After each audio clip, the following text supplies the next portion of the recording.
There has always been a prophecy on the continent of heroes. The day the legendary hero draws the holy sword will mark the end of the demon race's reign. But this year was the 15th year of Demon Queen Elizabeth's rule, and the legendary hero had yet to appear. On the contrary, under the Demon Queen's absolute dominion, discrimination between the races had vanished. Everyone could coexist as equals, and the continent entered an unprecedented era of prosperity. Fearing the loss of this peace, the common folk had even established an anti-hero alliance. However, none of this was what Elizabeth wanted.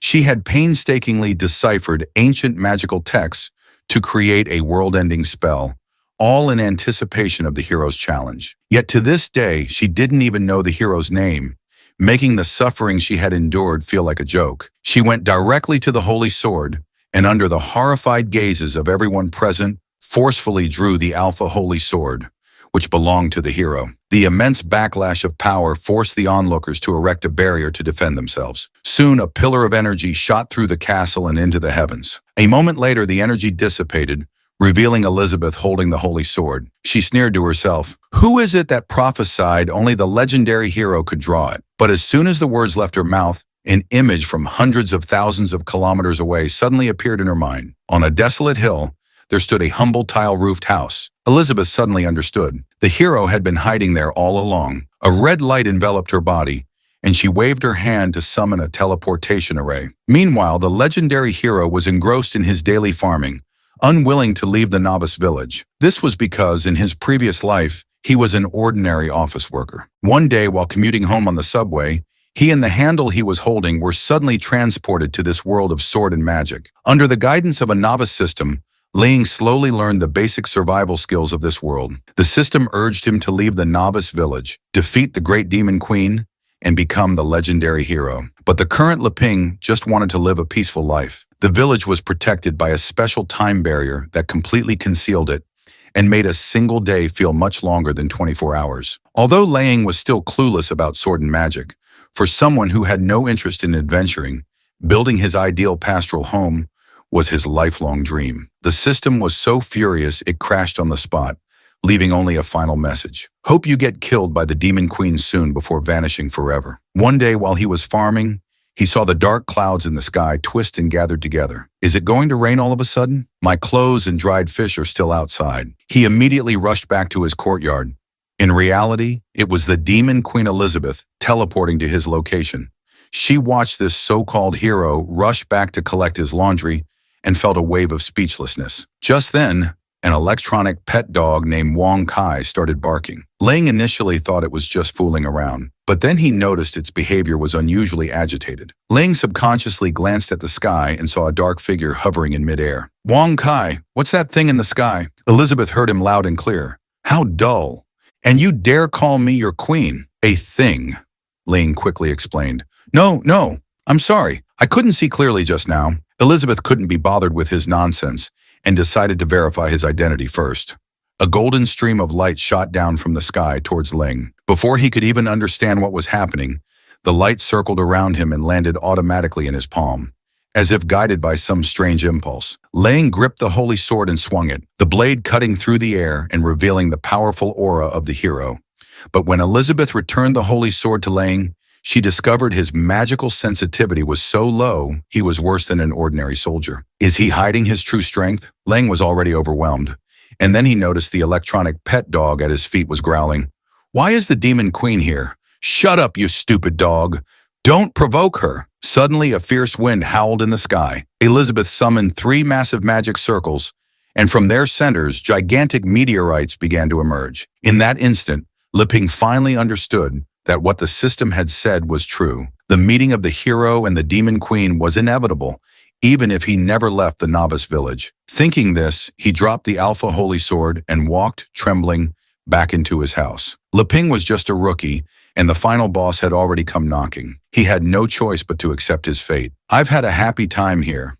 I can die with no regrets. Let me in, and this home returned to nothingness together." However, Leping's unusual actions led Elizabeth to imagine a completely different scenario. That parting smile seemed to say to her, "Bring it on." The more Elizabeth thought about it, the angrier she became. Feeling she was being looked down upon by the hero, she immediately commanded the 3 massive meteorites to smash into the small house. At that critical moment, Wang Kai on the ground suddenly activated. It ran complex code from its database. Its outer shell opened up, revealing all sorts of missile launchers and cannons. Before the 3 meteorites could hit, it fired missiles that blew them into countless fragments. Elizabeth was surprised. So it's an intelligent, highly magical tool. No wonder the legendary hero is so arrogant. But before me, everything is inferior. She quickly cast her world-ending spell, gathering tens of thousands of miles of dark clouds. A sphere of purple light slowly descended from within. I have no more interest in testing you. Let's end this here. At that moment, Wang Kai once again ran its complex code and spat out a black energy crystal from its mouth, though only the size of a walnut. The crystal contained terrifying power. A stream of black light shot out, looking insignificant in front of the massive world-ending sphere. Elizabeth calmly tilted her head, dodging the black beam. It's useless. Just disappear along with this continent. But as soon as she finished speaking, the crystal triggered a quantum black hole within the world-ending spell. The energy that could have destroyed the world vanished in an instant. Elizabeth looked on in disbelief. My world-ending spell was broken. What did that hero do inside the house? What she didn't know was that Ling had already accepted his fate and was lying on his bed waiting to die. Elizabeth decided to descend to the ground and get a good look at this highly magical tool. But Wang Kai couldn't speak, only barking woof, woof, woof incessantly. Elizabeth couldn't help but laugh at herself to think I would be looked down upon by a magical tool. But don't get too cocky. So far, I've used less than 30% of my power. You insolent thing. Let me show you what true terror is. With that, Elizabeth activated her demon god form, entering her strongest demon god form and battling it to the death for a full hour. At that moment, Ling, who had been waiting to die in his house, happened to wake up. He looked around and found everything at home was normal, and it seemed quiet outside. Is that demon queen still waiting for me out there? She's that crazy? The courtyard was filled with thick smoke, as if a great battle had just taken place. The demon queen was covered in wounds, clutching the now wrecked electronic pet dog and tossing it to the ground like trash. My apologies. I've completely destroyed that magical tool you were so proud of. Ling's voice trembled slightly. It's okay. Can't we just sit down and talk things out? Elizabeth's consciousness began to blur. Damn it. To make me fight to my limit. Is this the ending the prophecy spoke of? Finally, Elizabeth's body lost its balance and collapsed to the ground. Seeing this, Li Ping rushed forward to help her up. Just as he was about to check her injuries, he saw the demonic horns on her head and the clothes on her body vanish simultaneously, leaving only a naked body before his eyes. At that moment, Li Ping's blood pressure skyrocketed and a nosebleed shot out 2.5 meters. Soon night fell. When Elizabeth woke up, she was surprised to find her hands bound together by Ling. He didn't kill me while I was unconscious. Instead, he imprisoned me. Is he trying to show off his power to the world? Elizabeth tried to use her magic to break free, but she couldn't. She guessed it was another legendary grade magical tool she had never seen before. What other terrifying power is that guy hiding? Elizabeth looked around the room and saw many strange objects. I was too careless. It seems this hero is far more sinister than I imagined. While Elizabeth's mind was racing, Ling walked in with a tray of food. He wanted to use this opportunity to suck up to the demon queen and save his own life. I think there must be some misunderstanding between us. I'll untie you right now and we can have a proper chat. But Elizabeth interpreted his words as, you've misunderstood from the very beginning. You thought you were strong enough to challenge me. The hero, you're gravely mistaken. If you want to live, you'll have to satisfy my every demand. Elizabeth swallowed hard, thinking, this pervert is clearly threatening me. Then Ling untied Elizabeth's hands. I'm untying you to prove I mean no harm. We agreed. We'll talk properly. Okay. Elizabeth stubbornly turned her head away, feeling her current situation was very disadvantageous. I'll endure it for now and come back for revenge later. In truth, the reason Li Ping didn't kill the demon queen while she was unconscious was that he had never killed anyone before. And he figured a demon queen would naturally have a resurrection skill to resolve the conflict between a hero and a demon queen. Fighting wasn't the only way. If he could show he was no threat to her and befriend her, he could continue to live his reclusive life. As he thought this, a silly grin appeared on his face. However, Elizabeth saw this as the hero mocking her. Just then, Li Ping picked up the broken electronic pet dog. Wang Kai, How did you get so wrecked? Elizabeth asked tentatively. Is this thing your most powerful magical tool? Lang explained that Wonkai was something he had developed in the last 2 years, but it was actually just a small toy he made out of boredom. However, Elizabeth took his words to heart. This time, it's your turn to be careless. After untying me, I can secretly use abyss magic to recover quickly without the protection of your strongest magical tool. You're like a man who's lost his right arm.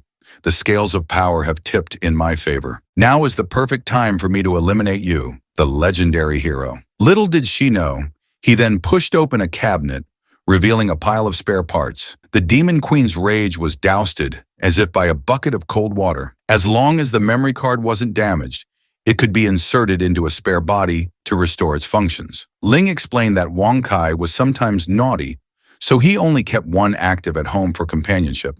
However, this loving scene appeared very different in Elizabeth's mind. After imagining a sinister scenario, Elizabeth sank powerlessly onto the bed. It was then that she noticed a fragrant aroma in the room. Lang explained, I saw you had fainted, so I made you something to eat to warm you up. On the table was a simple bowl of meat congee and a plate of ordinary dumplings. The Demon Queen declared that only the weak needed to eat. She had reached a transcendent state and had no need for such things. But despite her words, her throat made an audible gulp, and her stomach followed with a growl. It turned out that even a Demon Queen couldn't resist delicious food. Ling explained that the ingredients were all grown by him, completely natural, and he hoped she would try them. The Demon Queen was intrigued by these strange foods and casually picked up a dumpling to eat. At first, she ate slowly and expressionlessly, but her pace quickened until the entire plate of dumplings was gone. Elizabeth felt the meat juices explode in her mouth like fireworks, containing a high concentration of magical energy. She was reluctant to even swallow the last bite. However, when Elizabeth swallowed the last of the meat juice, something strange happened. Her body erupted with excitement like a volcano. She couldn't help but let out a few delicate cries, her whole body growing hot and trembling. Her hands tore her clothes and her legs twisted together. She demanded to know what Lang had put in the food. Lang explained that he had added a little chili pepper, not realizing the Demon Queen couldn't handle spicy food. Elizabeth's mind raced again. So this evil hero imprisoned me just to use me for his research experiments. Just then, Leping remembered he also had a bowl of preserved egg and lean pork congee, which would surely cool her down. Elizabeth thought, this guy feeds me poison and then gives me the antidote. He's clearly toying with me. But the strange sensation was too uncomfortable.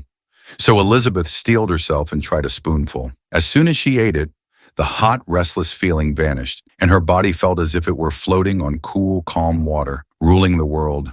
Demon queens and heroes. All the troubles of the world seemed to have nothing to do with her. Soon Elizabeth's power level broke through, reaching the rank of a 3-star demon queen. She had never imagined that she could advance her strength through food. She began to reevaluate the hero before her. Stop pretending.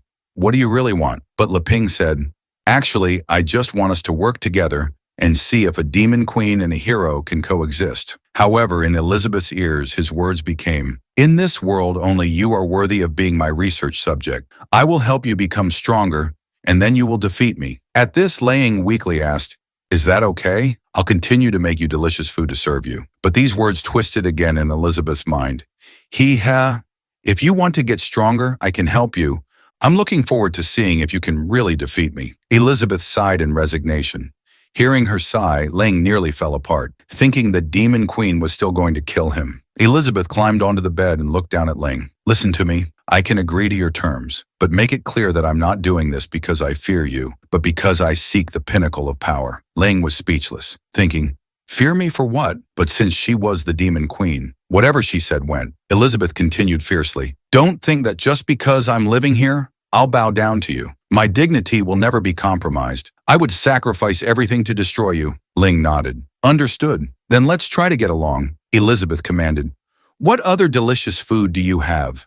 I want it all. Unexpectedly, the Demon Queen and the hero could coexist, and they even lived together for 1.5 years. The once elegant Elizabeth had now turned into a lazy couch potato who loved eating potato chips. Every day, she either watched heart-wrenching romance dramas or ate the delicious dishes the hero Leping prepared for her. She was now so lazy that she even used magic to sprout a small pair of wings to fly to the dinner table. What kind of poison are these potato chips you're feeding me? The more I eat, the lazier I become. Looping had to explain, Potato chips are high in calories. Eating too many leads to fat accumulation, which naturally makes a person lazy. Hearing this, Elizabeth finally noticed her own flap. She snapped her fingers and used abyss magic to envelop her body. In an instant, her bloated figure returned to its former curvy state. Sorry to disappoint you. I've converted all the accumulated fat into magical power. Ling was dumbfounded. He never knew magic could be used that way. Elizabeth chuckled. Another one of your schemes foiled by me. Ling didn't want to argue. You're right about everything. Let's eat. Although Elizabeth always claimed Leping was poisoning her, she would instantly forget all about it whenever she saw delicious food, ignoring any supposed schemes or conspiracies and devouring it all. Ling would grumble from the side. If it's not enough, I'll just make more. It's fine if you eat a lot, but his casual words were once again misinterpreted by Elizabeth. You're still too weak.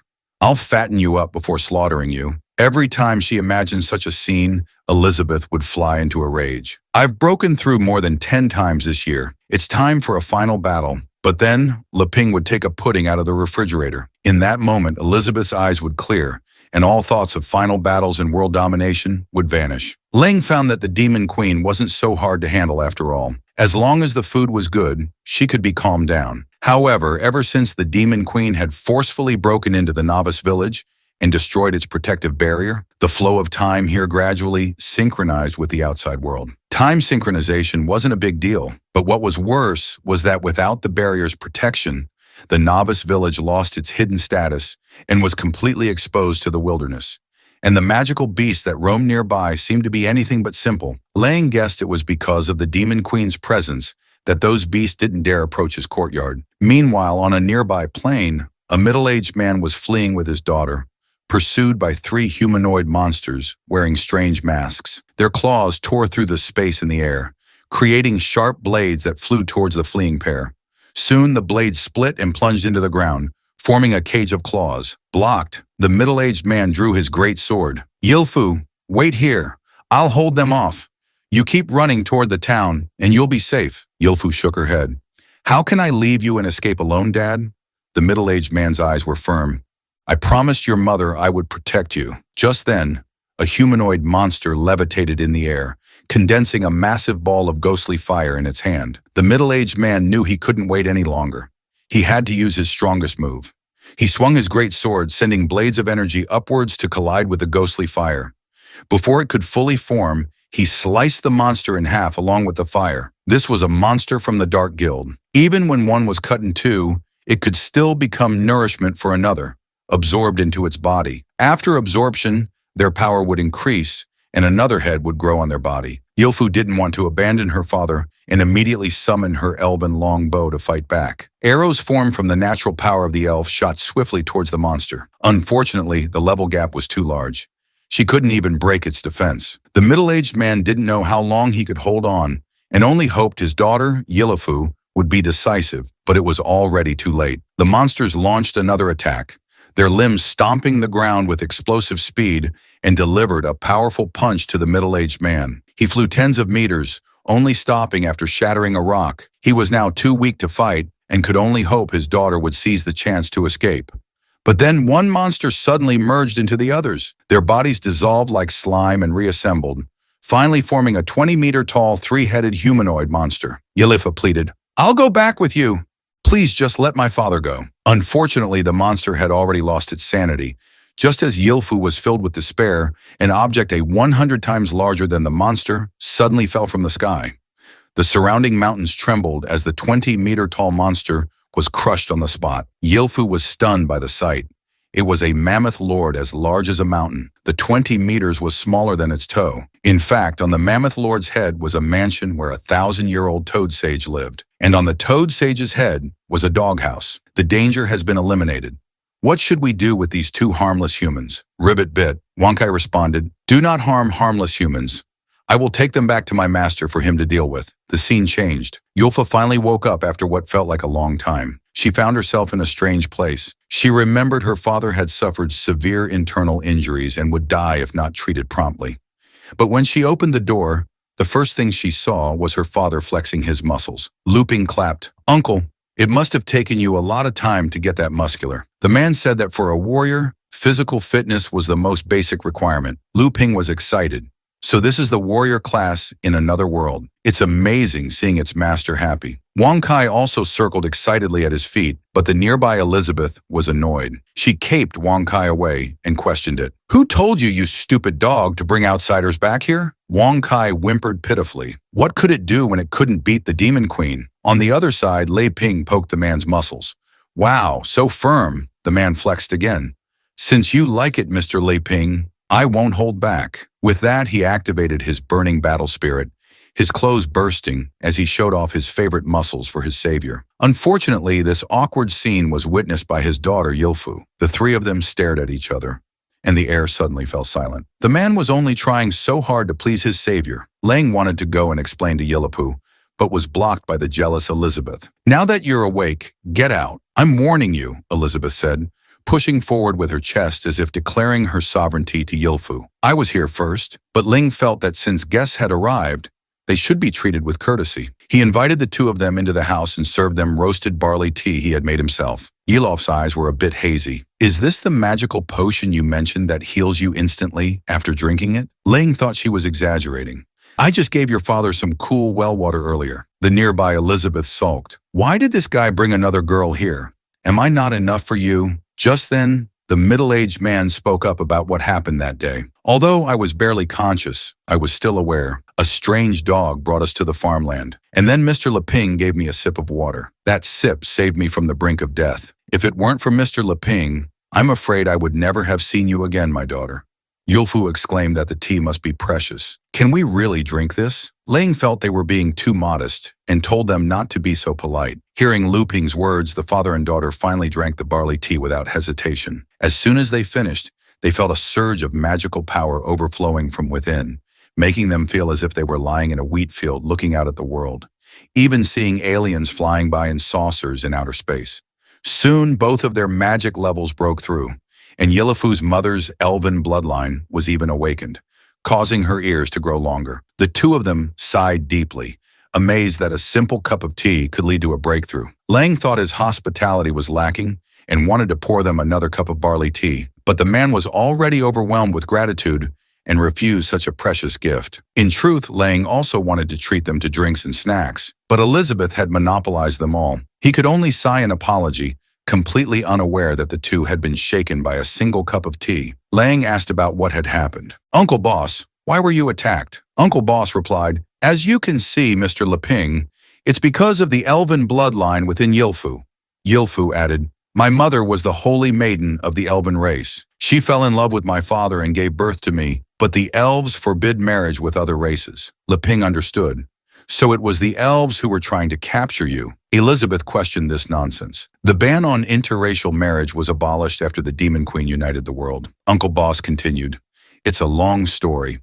Ever since Yilof's mother was forced to return to the Elven Holy Land, I've been living in seclusion with Yilifu." Lang thought it was like Romeo and Juliet in another world. "I get it. And then the elves found you and sent people to capture you." Uncle Boss shook his head because of my wife's sacrifice and returning to the elves. "They have forgiven us. The ones hunting us now are apostles from the Dark Guild in the Demon Domain." Hearing the words Demon Domain, Lang subconsciously glanced at Elizabeth. Feeling the strange gaze, Elizabeth flew into a rage. "What do you mean by that?" To get to the bottom of it, Elizabeth had Uncle Boss explain clearly. "What Dark Guild in the Demon Domain?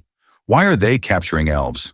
Uncle Boss's voice trembled. "It's said that the Dark Guild is conducting mysterious human experiments in an attempt to resurrect a former ruler of the world, Demon Queen Elizabeth." Yilo added, "The elves are one of their materials, so even I, with my unawakened bloodline, have become their target." This time, Ling didn't look at Elizabeth, but he thought to himself, "They've mentioned you by name, and you still say it has nothing to do with you." However, Elizabeth seemed to hear his inner thoughts and flew into a rage again. "Don't think I don't know what you're thinking."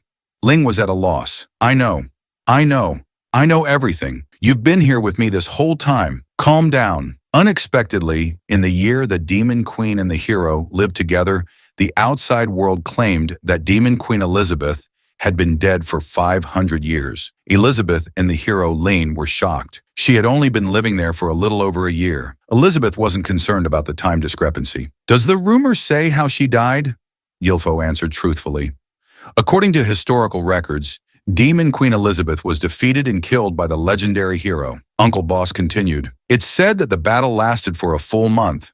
In the end, the legendary hero, in order to protect the continent, perished along with the evil demon queen. Hearing this, Elizabeth's expression turned fierce.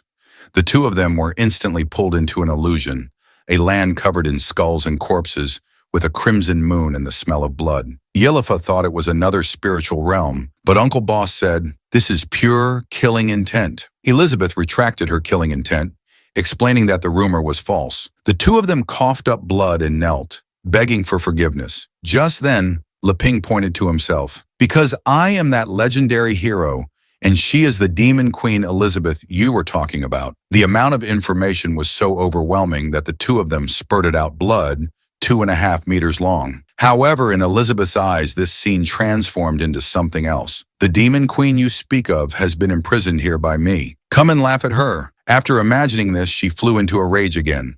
"I'm not playing along anymore." With that, Elizabeth walked out of the house. She slammed the door with such force that a section of the wall cracked. Uncle Boss's voice trembled. "Mr. Leping, what do you plan to do with us now?" Lang didn't answer.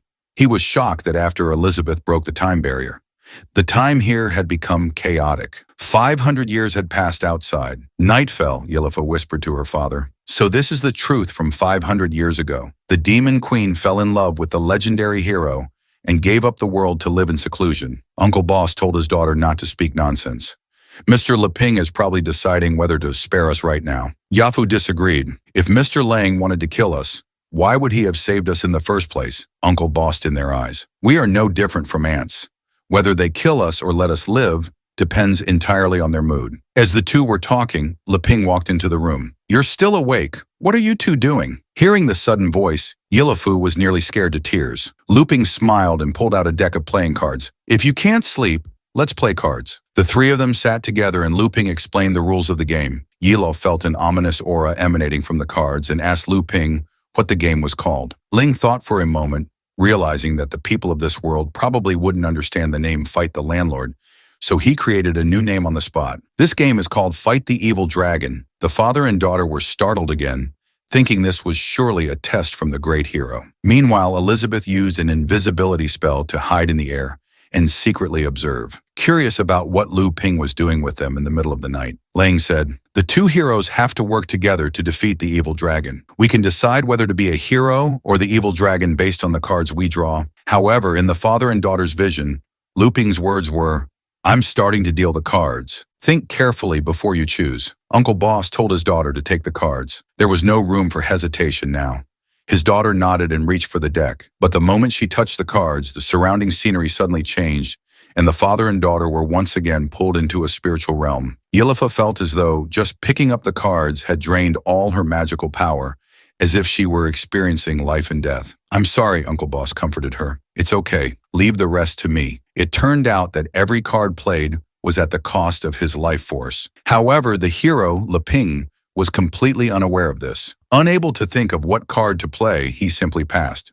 But this put the shriveled, fingered Uncle Boss in a difficult position. He dejectedly asked Leping if he was sure he didn't want to play. Lang smiled and nodded, indicating he would pass. Uncle Boss guessed that Mr. Lang was deliberately letting him continue to play to drain his life force. In this situation, he had to play his cards as quickly as possible. "According to the rules, the combination I played should be called a flying dragon, right?" But as soon as he finished speaking, Uncle Boss's right leg shriveled. The bigger the card played, the greater the cost. Soon, a massive, menacing winged dragon was summoned above the illusory realm. The father and daughter had never seen such a scene and were so scared their eyes nearly popped out. A burst of energy gathered in the dragon's mouth, and a moment later, a blast of dragon's breath shot down, directly hitting the hero, Leping, turning the two of them to stone on the spot. After the attack, the dragon in the sky gradually dissipated. Uncle Boss was terrified. "I just offended the legendary hero. I'm dead for sure." However, Leping was completely unaware, focused on how to respond, but his hand couldn't beat the opponent's flying dragon. "You go ahead." Uncle Boss trembled all over. "I understand." This time he only dared to play a 3. Soon his right middle finger also shriveled. Seeing this, Yahello quickly passed her turn. When Lang saw it was a 3, he played a 10. The father and daughter, given the chance not to play, naturally passed. Leping then played a straight. The moment he played it, Towering waves suddenly rose in the realm before them, as if engulfing the father and daughter in a deep sea. After a brief moment of suffocation, the two of them gasped for air. Can't beat it. Seeing this, Ling continued to play. Next, a three-of-a-kind with a pair.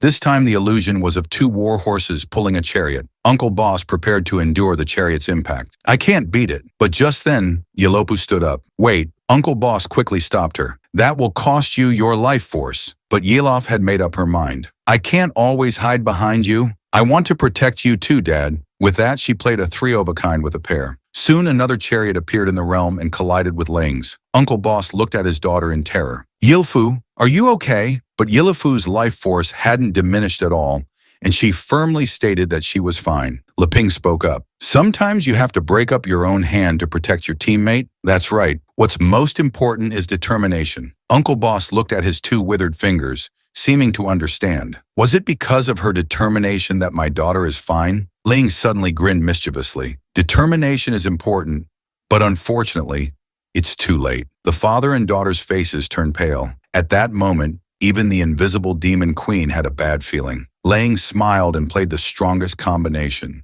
the king bomb. A huge crack suddenly appeared in the sky of the realm, and two massive arms stretched out from the center of the crack. When the hands pulled the crack open, what appeared was a terrifying-looking clown. At that moment, even Elizabeth couldn't help but shed a cold sweat because Lang had summoned the Supreme Joker King, a 3-star demon god, the same level as Elizabeth. The Joker King first made a heart gesture to the father and daughter, then noticed the equally 3-star demon god, the demon queen nearby. What are you peeking at? Hiding over there? Then the Joker King materialized a dagger and lit the blade. Be careful or I'll kill you. Elizabeth couldn't take the insult.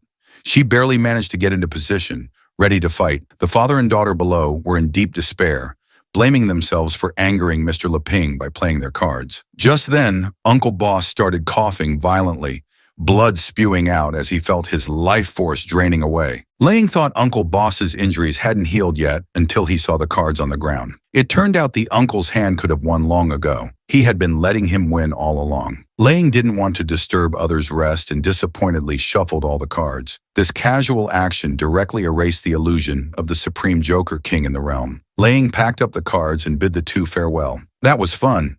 You two should get some rest. Sorry for bothering you so late. The two of them collapsed on the ground, still alive. The legendary hero is truly unpredictable. However, in Elizabeth's eyes, she believed that Luping's card game with these two was a pretense. His real intention was to send her a warning. The next morning, the two of them bid farewell to the hero and the demon queen. Early in the day, Luping tried to persuade them to stay. Are you sure you don't want to stay for a couple more days? The fruit I planted is almost ready for harvest. Uncle Boss didn't dare to linger. He quickly bowed to the two of them. Mr. Leping, your great kindness will never be forgotten by my daughter and me. Please rest assured, after we leave, we will not speak carelessly. Yila said, Mr. Lang, are you still giving us such a precious gift? Lang chuckled. It's just some ordinary barley tea. Don't mind it. Then he took Uncle Boss's hands in this. Please take it as a souvenir. Uncle, with that, he handed over the deck of cards from last night. Take it. My skills are too poor. It's not suitable for me. Just then, Elizabeth impatiently called out, Hey! Uncle Boss immediately noticed the Demon Queen's mouth shape. In less than a second, the two of them had vanished from sight. Elizabeth turned and walked back into the courtyard. Everything's back to normal. Go make me some food. On the other side, Uncle Boss and his daughter ran for an unknown distance before daring to stop. It turned out that after Ling left that night, Elizabeth had appeared. She had left a mark on each of their necks. I, Elizabeth, command you to leave this place immediately tomorrow, and not to reveal any information about me and the legendary hero being here. If you have the slightest thought of disobeying me, the curse mark on your necks will cause your heads to roll immediately. At that moment, the two of them guessed the truth of history. The demon queen who ruled the world and the legendary hero, Mr. Ling, had grown tired of the world's conflicts and did not want to be disturbed again. Yila suddenly noticed that this place looked familiar. It was where the monsters had been crushed by the Mammoth Lord. Meanwhile, Wong Kai was hiding behind them, secretly watching the two. It was afraid that the demon queen at home would fly into a rage, so it had no choice but to quickly send the two away. Woof woof, something seems to be approaching. Whatever, I don't want to get beaten by that nasty woman again. Then Wong Kai opened a portal and left. At that moment, Uncle Boss looked at the corpses on the ground and had a bad feeling. There will probably be more high-level monsters appearing nearby. We should leave as soon as possible. But as soon as he finished speaking, a large group of apostles from the Dark Guild descended from the sky, blocking their path. The leader was a grand apostle, a 2-star great demon spirit, while the others were the same as the ordinary apostles who had hunted them before. 3- and 4-star demon spirits. Unfortunately, Uncle Boss was only a 3-star grand magus, 2 major stages below his opponents, making him no match for them. To protect his daughter, Uncle Boss opened the deck and repelled the 3- and 4-star demon spirit-level apostles. Then he drew 4 4s from the deck. Card summon. Arrow God descends. Soon the illusion of an elven woman levitated above the 2 of them. Yilifa looked at the illusion and couldn't help but cry out, "Mom!" Meanwhile, the elven woman's illusion drew an elven long bow, shooting an arrow formed from natural power that tore through the void and pierced the heads of the apostles in the front. However, the leading 2-star great demon spirit didn't even bother to dodge, arrogantly catching the unstoppable arrow with one hand. But the moment he caught it, he knew he had misjudged. It was too late. The arrow, as if unstoppable, pierced his head. After it was over, the 4 playing cards returned to the deck, and the elven woman's illusion dissipated. Uncle Boss had used a 4-kind bomb and lost most of his stamina. But this time, he understood the hint the hero had given him. Determination was the key to unlocking the card's true power. From then on, a new profession was born on the continent of heroes, the card master. A week later, Ling was eating a watermelon he had grown in his courtyard. He marveled at how wonderful this magical world was. His fruit cross breeding method had been a great success, but there was no one to share it with. The joy of the harvest seemed to be missing something. He had thought he would be content just farming peacefully. But after having everything and then coming into contact with the outside world, his heart began to stir, wanting to see more. That's how it is, always wanting more, but I'm so weak. I'd better forget it. Just then, Elizabeth's appearance broke the peace. She sat on a chair with a glass of iced drink. "What are you thinking about? You look so down." Ling sighed. "I want to go out and see the world, but I'd better not. I'm too weak." Elizabeth chuckled. "Finally want to leave this place? Then come with me on a trip." Hearing that he would have the Demon Queen's protection, Leping's interest was immediately piqued. Elizabeth nodded. "Enough talk. Go change your clothes." In truth, she felt that the outside world was no match for this place. Then Leping tailored a set of casual clothes for Elizabeth. Elizabeth felt it suited her temperament. "I have to say, your cooking and tailoring skills are both excellent." With that, she snapped her fingers and summoned a portal to a town. "Let's go through here. We can reach the nearest town." Ling praised the convenience of the skill. In fact, he didn't know that his own electronic pet dog, Wang Kai, could also perform magic of this level. But before leaving, Lang asked, "Elizabeth, I have to ask you something. After we see the outside world, will you still come back with me? I don't mean anything by it. Of course, you can leave if you want." However, his words were misinterpreted.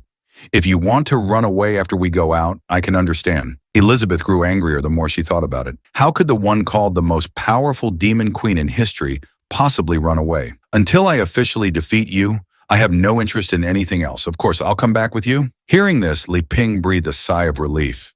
He was afraid of losing the Demon Queen's protection, as his fields could be trampled by nearby monsters at any moment. But Elizabeth set a condition as an apology for your disrespect just now. "You have to agree to one request of mine." Ling thought he had angered the Demon Queen and worriedly asked what the request was, but Elizabeth quickly moved in front of Ling. "After we get back, you have to make me a super Ursize pudding with the newly harvested fruit." Hearing this, Ling was momentarily stunned.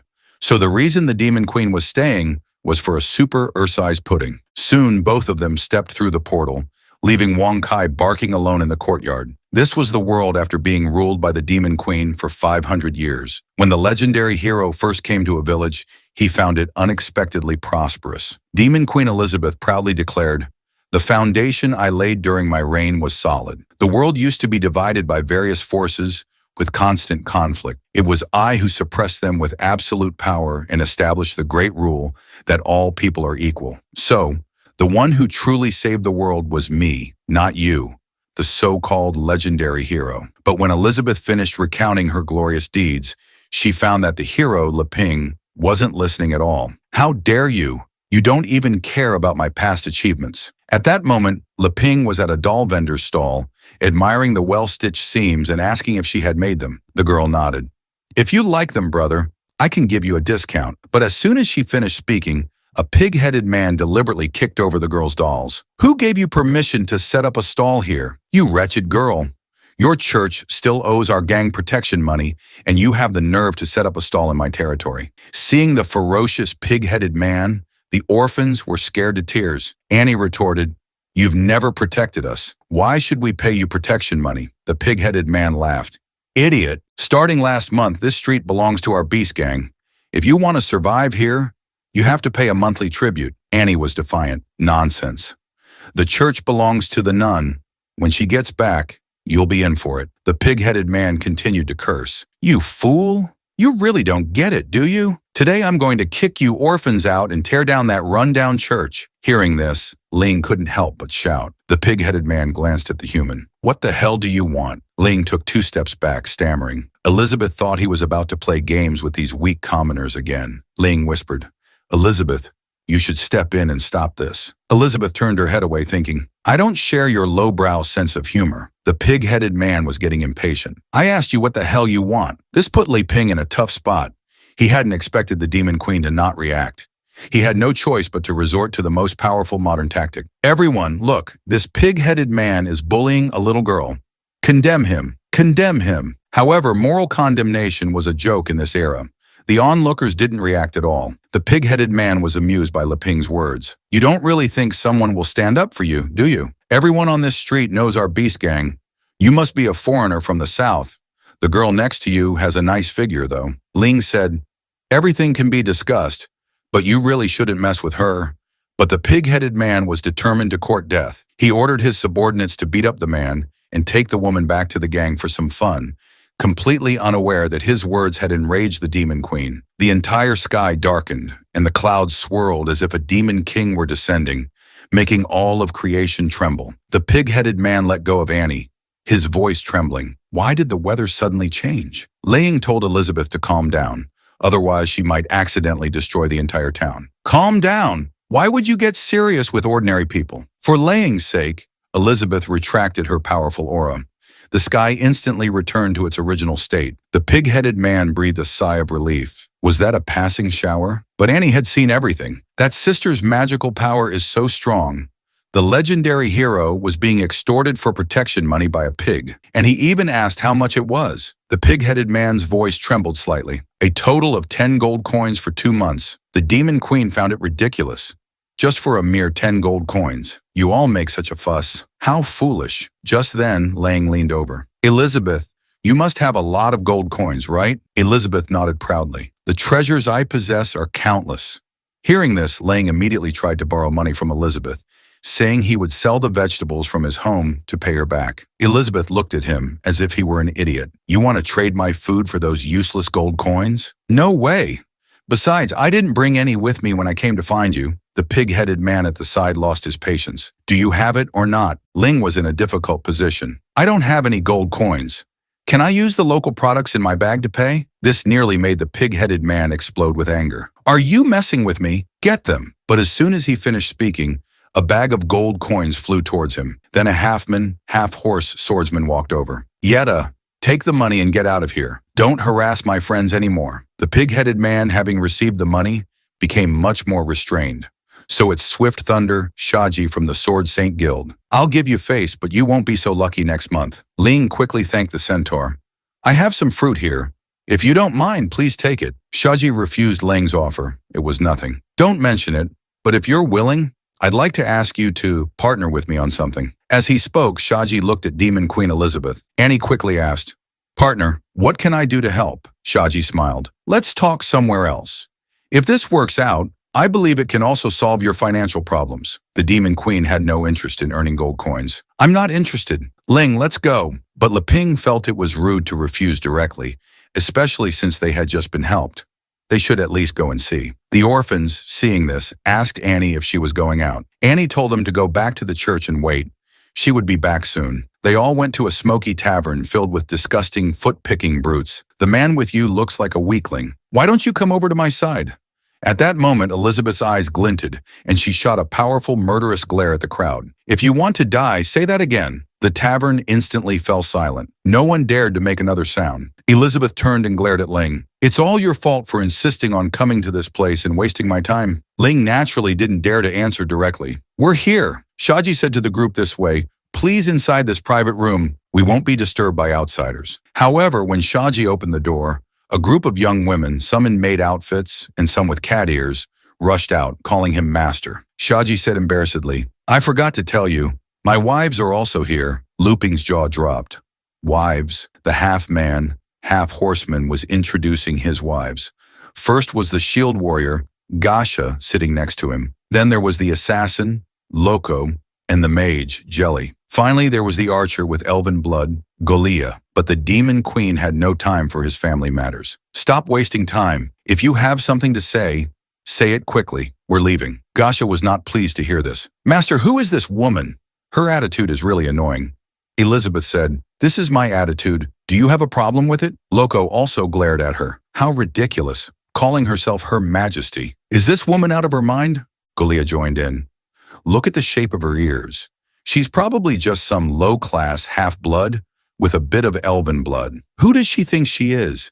Acting all high and mighty in front of me. The demon queen couldn't take such insults just as she was about to destroy the place. The hero, Le Pen, saw the look on her face and quickly placed a pudding in front of her. The demon queen, who was on the verge of exploding, instantly changed her expression, casting aside all the verbal attacks to focus on the delicious pudding. Lang said to the group, Actually, we're from a very distant, nameless tribe traveling here.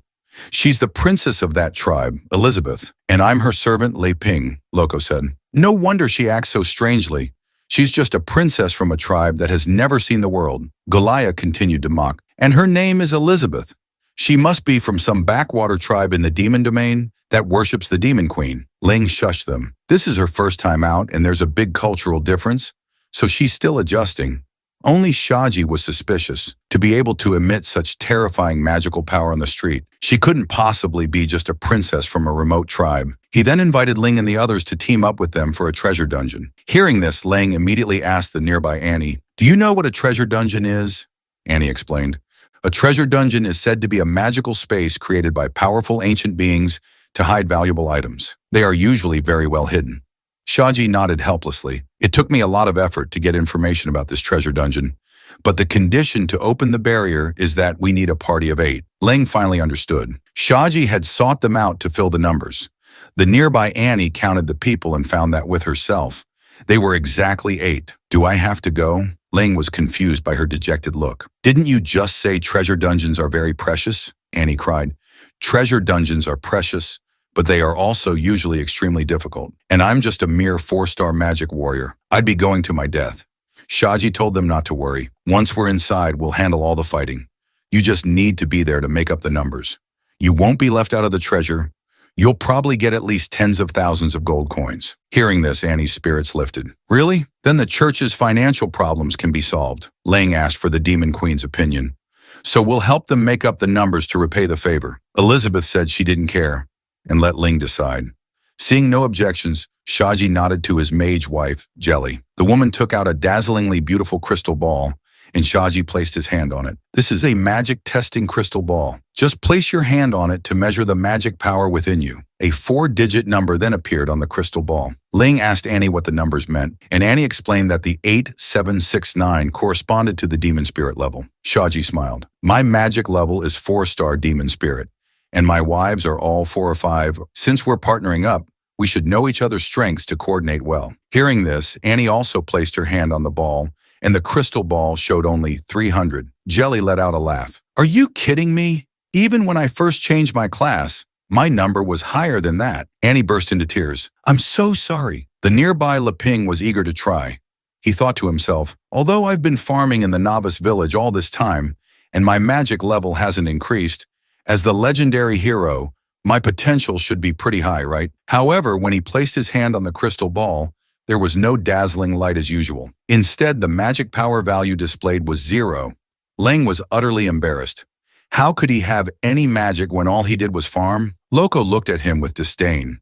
feeling he would be useless in the dungeon. Lang quickly took out some freshly harvested bananas to prove he was still useful. The three women complained in unison. He really is a country bumpkin from a remote region. You can keep those for yourself. Just then, Shaji came to the Demon Queen's side. Miss Elizabeth, please give it a try. Seeing that Elizabeth didn't react, Ling also urged her, just go along with it. Elizabeth snorted, thinking, this hero is truly sinister, making me play along with him to deceive these ignorant mortals. But for the sake of the delicious pudding, the Demon Queen still placed her hand on the crystal ball. Instantly, the magic-testing crystal ball emitted an unusually brilliant light, so bright that everyone present had to shut their eyes. Lang thought, this is bad. He had forgotten that revealing the Demon Queen's power would cause a huge commotion.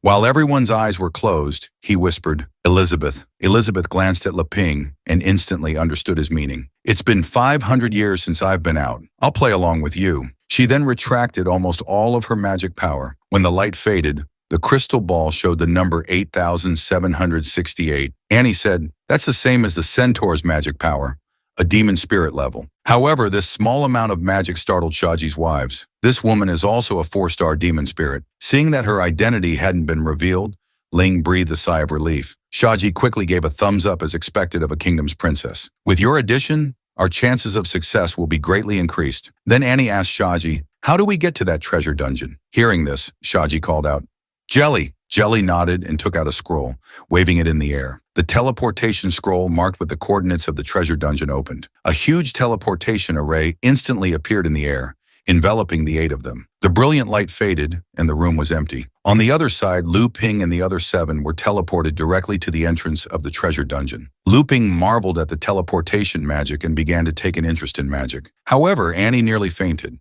It turned out that having low magic power could cause teleportation sickness. At that moment, Elizabeth sensed a familiar aura, but she didn't explain much, simply turning to Lang and telling him they were leaving the dungeon. Gasha flew into a rage. What's wrong with you, woman? You're backing out at the last minute. The nearby Golia and Jelly were also furious. Do you know how much crystal and magic power it took me to make that positioning scroll? If you don't go in, you're not leaving either.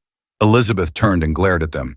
So you're threatening me? Just as a fight was about to break out, Leping stepped in front of the Demon Queen. Everyone, calm down. Let me say a few words. Then he clasped his hands and pleaded, since we're already here, Elizabeth, why don't you take me to see it? Just then, the nearby Annie interrupted. Sister Elizabeth, have you noticed?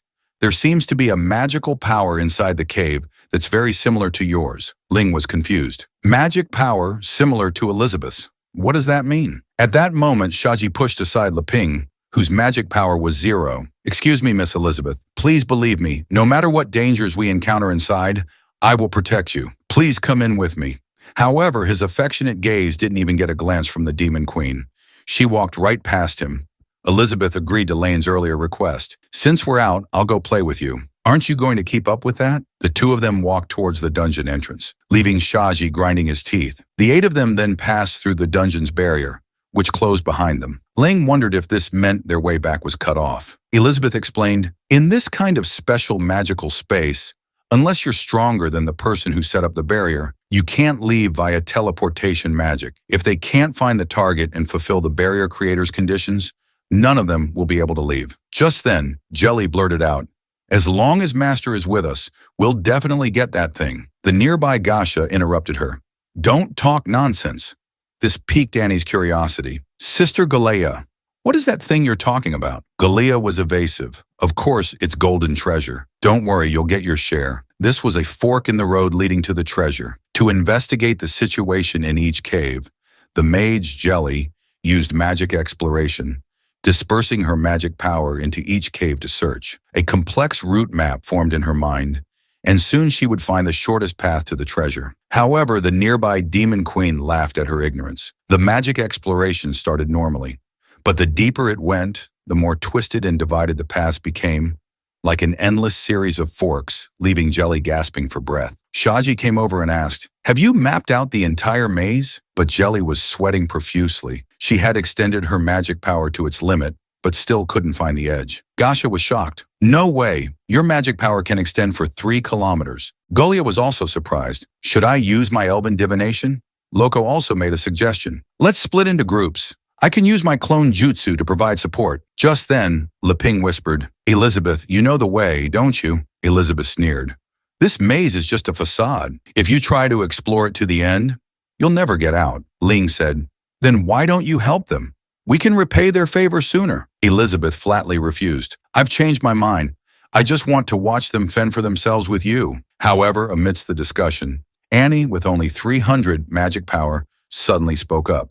Taking the third cave should lead us to our destination. This precise perception even surprised Demon Queen Elizabeth. Lang quickly asked Annie, how do you know? But Annie shook her head. Actually, I'm just guessing because that special magical power is coming from that direction. This answer displeased Jelly. Nonsense. I don't feel the magic power you're talking about. A mere 4-star magic warrior shouldn't be giving her opinions here. Annie didn't know how to explain and could only weakly apologize to Jelly. Jelly pointed to the last passage. Although I haven't reached the end, this side has the fewest monsters. We should go this way.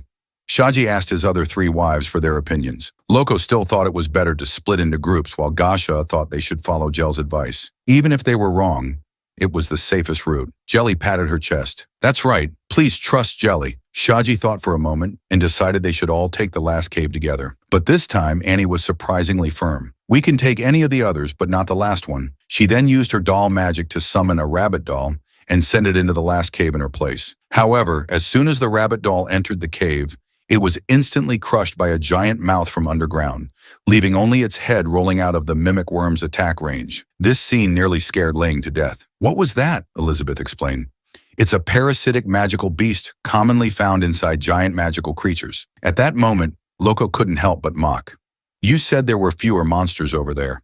Did you detect the corpses in its stomach? Just then, Elizabeth suddenly walked towards the third cave. You all can stay here and debate. Leping, let's go. Seeing the Demon Queen taking the lead, Leping followed without a second thought. But this made Annie feel responsible. Sister Elizabeth, I'm not sure that's the right way. Wait for me, Loco asked uncertainly. What now? Should I use my clone jutsu to follow them? Shachi thought about it and concluded that Elizabeth's background was not so simple. Having just witnessed the horror of the mimic worm, how could she make a choice so calmly without some confidence? He then ordered his 4 wives to follow. However, they still killed many low-level monsters along the way. Most of these monsters had no intelligence and attacked any intruders they saw. Gasha and the others were out of breath while the hero Leping hid behind Elizabeth, asking if it was safe yet, but in Elizabeth's eyes, she still believed the hero was just acting. Just then, Jelly took the opportunity to blame Annie. It's all your fault for bringing us here. There are monsters everywhere. Elizabeth couldn't stand it and replied for Annie. The more concentrated the magic power, the more monsters will gather. Does she have to teach you that? Jelly was furious. Of course, I know that, but you, a 4-star demon spirit, have the ability, but just stood by and watched. But Elizabeth said, didn't you say you would handle any monsters we encountered? Just then, Shaji stepped forward. Miss Elizabeth, let's just rest here for a bit. A little elven potion will help everyone recover. Hearing this, Lang's interest was piqued. He had never tried an elven potion and wondered what this otherworldly flavor would be like. Seeing his expectant look, Elizabeth sighed. Tired of fine grains and want to try some coarse ones? Are you? I can't do anything about you. So the 8 of them rested by a campfire. After drinking the elven potion, Jelly praised its effectiveness. Her magic and stamina had almost fully recovered. Just then, Galia took out a bottle of elven potion and deliberately came to Elizabeth to humiliate her. This is a special concoction of mine. Drinking it can boost all sorts of stats, but you're so powerful. You probably don't need it, right? Seeing this, Shaji quickly stopped his wife. Galia, be respectful. Galia nodded and reined in her arrogance. Sorry. Then she reluctantly tossed the elven potion over. The Demon Queen didn't even look, simply catching the potion and tossing it to the curious Leping. Leping, having never tried it, drank a large gulp, but the strong, grassy taste of the ingredients made him spit it out. Annie, do you want the rest? Annie said she didn't need it. I haven't used much magic power, so I don't need it. Seeing everyone's disdain, Galia cursed. Giving it to you idiots is a waste of good stuff. Elizabeth wouldn't tolerate her since no one's drinking it. Just pour it out. Galia's mouth twitched with anger. What do you mean by pouring out my elven potion?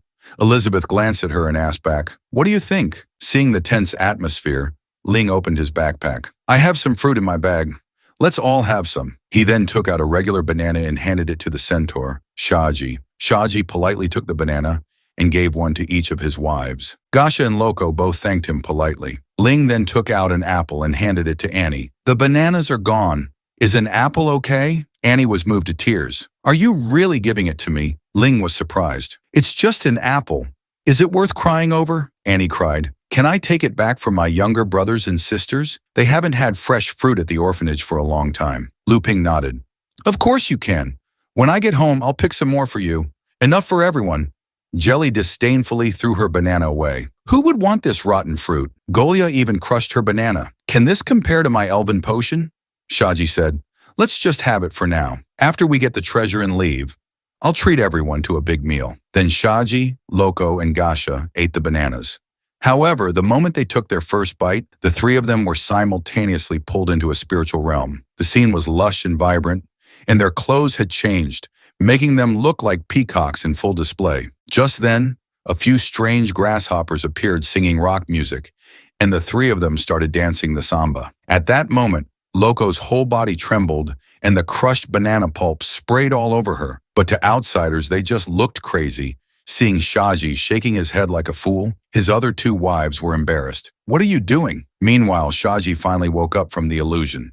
He coughed twice to hide his embarrassment. Sorry, I lost my composure. Ling was stunned. Is this a performance? But Elizabeth was smug. I understand your intentions. Just then, Shaji was enveloped in a brilliant light, and his level instantly skyrocketed. The nearby Gasha and Loco felt the same, their magic ranks rapidly increasing. Ling thought they were performing. Is this a campfire performance? Amazing. The culture of this other world is so interesting to come out on a trip and see a centaur dance. It's really worth it, Elizabeth guessed.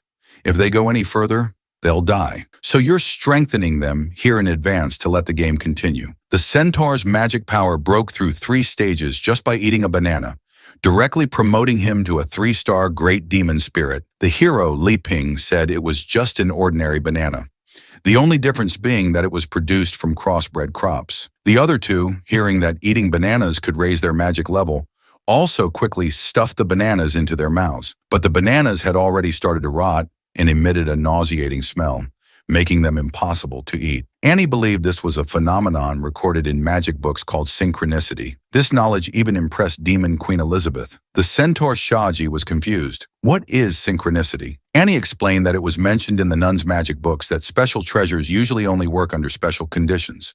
But Jelly thought Annie was just pretending to know when pointed to Elizabeth asking why her banana hadn't rotted. Annie was speechless and chose to remain silent, but she guessed that Elizabeth's power was completely superior to the treasure, which was why the banana hadn't rotted. Elizabeth noticed Annie's strange gaze. Don't look at me with those eyes. Annie bowed her head in apology, retracting the crimson pupils of her eyes.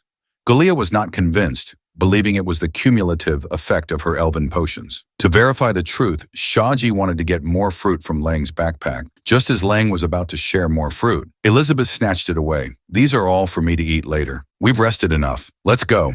It's about time to finish this. With no other choice, Ling had to apologize to Shaji, promising to treat them properly when he got back. Shaji waved his hand, indicating it was no big deal. You go on ahead, my wives and I will pack up and catch up. So Leping and Annie followed Elizabeth deeper into the dungeon. However, after the 3 of them were far away, Loco whispered, should we go and grab that bag? Gasha also chimed in, yeah, maybe they're hiding something better. Shaji replied, no rush, it's not time yet.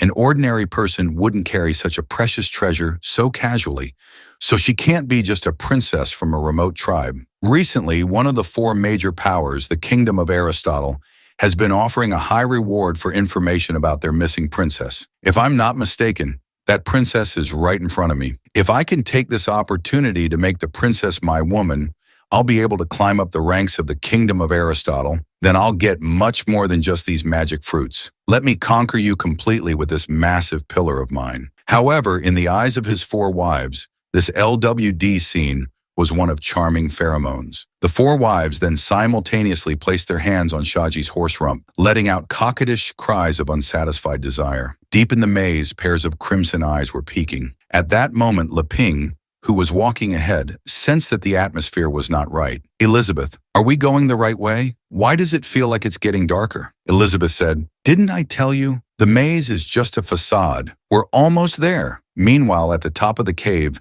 tentacles burst through the rock. Annie tugged on Lang's sleeve.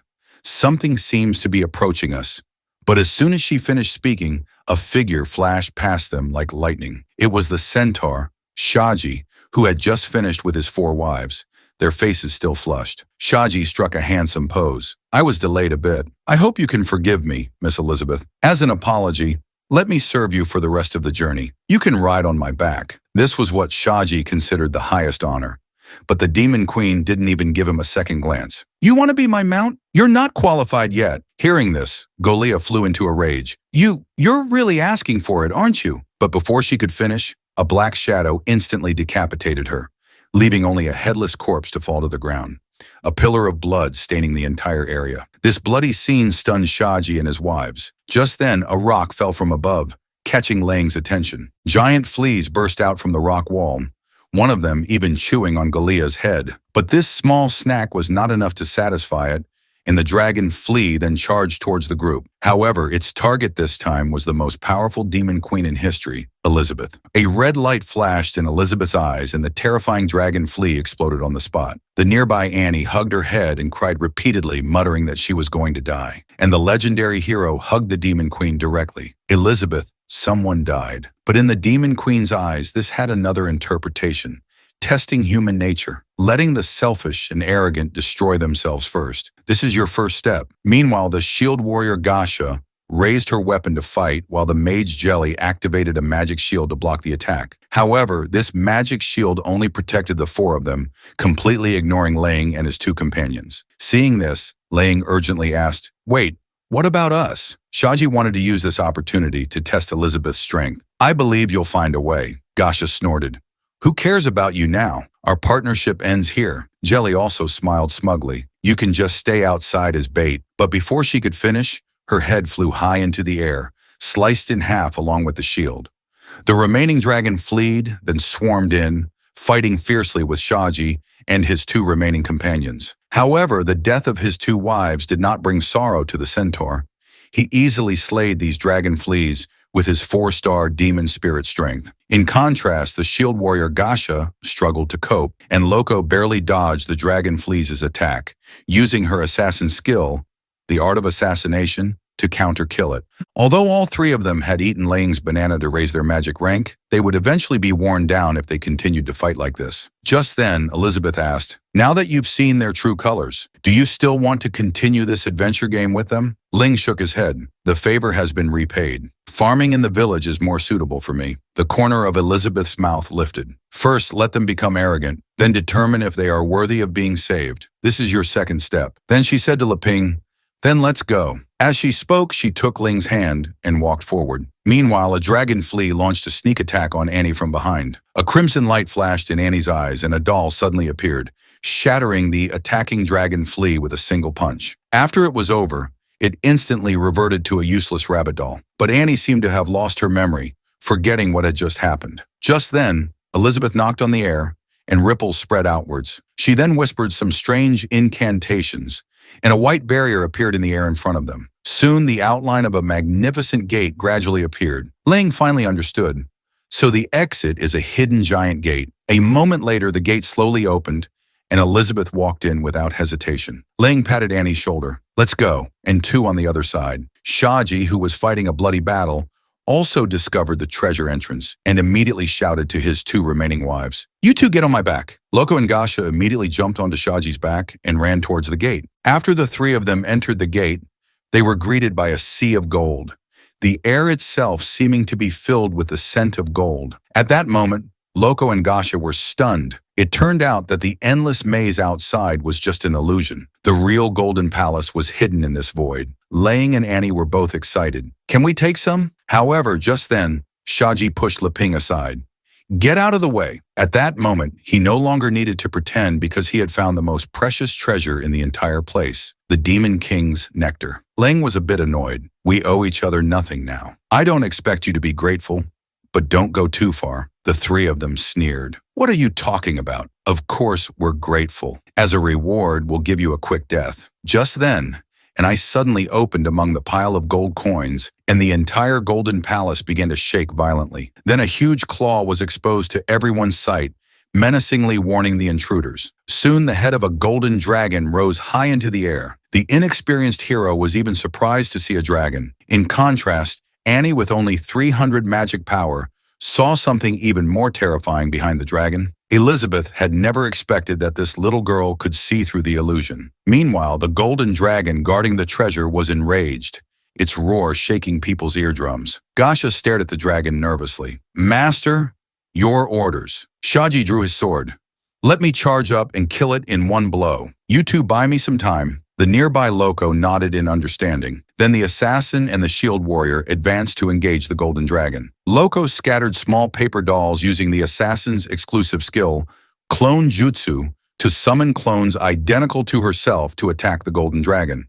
At that moment, Shaji was channeling all his magic power to charge up for his strongest move, Swift Thunder Flash. However, Loco's clones could not harm the golden dragon. Even the weak point-breaking effect granted by the art of assassination could not leave a single scratch on its scales. The shield warrior Gasha threw her shield into the air and used shield transformation, turning the shield into a thruster that charged at the golden dragon with ferocious power, pushing it back a small step. Gasha laughed triumphantly. It worked. "This is a new move I learned after being promoted to a 2-star demon spirit." However, less than 3 seconds later, the golden dragon suddenly swiped at Gasha with its claw, instantly crushing all her internal organs. Her limbs and head flattened beyond recognition. Now only Loco was left to buy time for Shaji. She threw all her paper dolls into the air and summoned a 1,000-strong army. Although they couldn't deal any effective damage, they were more than enough to distract the golden dragon. However, the dragon's gaze was still dismissive. It opened its wings and created a massive tornado, instantly shredding more than half of the clones. Countless gold coins were swept up by the tornado, shooting out like bullets. Even Ling and his 2 companions standing at the back were nearly hit. However, the legendary hero stood motionless in the face of the attack, which deeply impressed the demon queen, who was using a barrier to block the attack. "You're so calm, but for you, it's only natural." In fact, Leping was just slow to react, thinking he had almost died just now. However, the tornado continued to carry the surrounding gold coins, causing indiscriminate destruction. At that moment, a crimson light flashed in Annie's eyes, and she subconsciously activated her powerful doll magic, summoning a giant panda to stand in front of everyone, its thick body blocking the randomly ricocheting gold coins. On the other side, Shaji, who was charging up, was also hit by the indiscriminate attack of the gold coins. Loco immediately directed the nearby clones to block the coins for her master. However, her own body was not so lucky. She was directly pierced through the head by one of the golden dragon's coins. However, at that moment, Shaji had successfully finished charging up. He rushed towards the golden dragon like lightning, boasting that even a magic master level opponent couldn't withstand his 300% damage boost. However, when the smoke slowly cleared, his swift thunder flash had only left a shallow mark on the dragon's neck, while Shaji's sword had shattered on the spot. This made his face turn pale, and his eyes nearly popped out. Then the golden dragon swept its tail, sending him flying in front of everyone, plowing a deep trench in the ground for dozens of meters, leaving him with only a breath of life. At that moment, Lang stared at the dragon's figure nervously, stammering Elizabeth's name, but Elizabeth asked back, "The game is over. What do you plan to do next?" Lang replied, "You have to do something or we'll die." Elizabeth was stunned. "You noticed," Lang urged. "Isn't it obvious? You have to do something now." He was thinking that if she didn't do something, he would surely die. But Elizabeth misunderstood, thinking Leping wanted her to protect Annie. "Don't order me around in front of outsiders." However, at that moment, Annie started muttering to herself, "The real terror hasn't arrived yet. We may never get out of here." This time, Elizabeth held Annie down and looked at her closely. "It's the bloodline of Jamuji. Let me see what's going on with your magic power." A brilliant light flashed, and Elizabeth's magic power entered Annie's sea of consciousness. It turned out that Annie had lived with the orphans as a child, but one day, the apostles of the Dark Guild suddenly attacked. On the verge of death, she awakened the bloodline of Jamuji, and her powerful magic killed all the apostles, including the orphans. Because she couldn't control this terrifying magic power, she had no choice but to seal it along with that memory. Elizabeth sneered. "To alter your memories, you forcefully dispersed and suppressed your magic power. How foolish." Annie kept muttering. "It's all my fault, my younger brothers and sisters. I killed you." "I'm sorry," Elizabeth said. "You're a disgrace to the Jamuji clan. If you want to escape the prison of remorse, then stand up and fight." Annie held back her tears. This time at least, she had to protect her big brother Ling. Then her body levitated in the air, releasing the sealed magic power within her. She used her doll magic to summon again, but this time, it was different from before. She summoned 4 different types of dolls. However, the golden dragon was as dismissive as ever, swiping its sharp claws at the broken dolls. But when the claws dug into the panda's belly, it felt like hitting cotton. The dragon's strength suddenly vanished, and the panda controlled its claws. Then the rabbit doll launched forward, and countless iron fists materialized around it, continuously bombarding the golden dragon, causing it to let out a series of wails, instantly breaking through the dragon's iron heart scales. Looping was curious about what Elizabeth had just done. "Annie seems like a different person." Elizabeth said she had just made her accept reality. Meanwhile, the golden dragon's other claw swiped at the rabbit doll, slamming it to the ground. But the rabbit used the momentum to dig its ears into the ground and wrap its limbs around the dragon's claw, controlling it. Seeing both its claws restrained, the dragon began to gather its breath. At the same time, the green snake doll pounced, its massive tail coiling tightly around the golden dragon's body, causing it to let out a muffled poof and misfire. However, the power of a 4-star magic master was far more than that. The golden dragon flapped its wings, creating a golden storm that launched an indiscriminate attack on its surroundings. Just then, a hawk doll flew over, flapping its wings to create a powerful whirlwind that countered the storm. Ling was amazed. "Annie is so strong. What was that Jamuji bloodline you mentioned?" However, as soon as he finished speaking, he felt something flash behind him and snatch his backpack. It was the twisted-faced Shaji laughing. "You let your guard down, didn't you?" Ling and Elizabeth never expected that he was still alive. Shaji took out the fruit Leping had grown. "Your trunk cards, these fruits of the realm, are mine now." With that, he devoured all the fruit in the backpack. Seeing this, Ling was speechless. Now is not the time to be eating. After about 3 seconds, Shaji felt an endless stream of magic power welling up inside him. His body suddenly grew in size, bursting his armor, and his entire shape changed with countless bone spurs growing from his back. "With this power, I no longer have to fear those old geysers from the Sword Saint Guild." However, the golden dragon was not pleased with this disgusting creature. It abandoned its other targets and locked onto him. A blast of golden dragon's breath shot out from dozens of meters away. But the enhanced Shaji simply flashed away, appearing next to the golden dragon's head and delivering a swift thunder kick that shattered the dragon's scales, sending its head crashing to the ground. After defeating the golden dragon, he came to the Demon King's nectar. "If I add this, maybe not even the Sword Saint himself would be my opponent." Then Shaji drank the entire cup of nectar in one gulp. His pupils then began to contract, and a painful expression appeared on his face.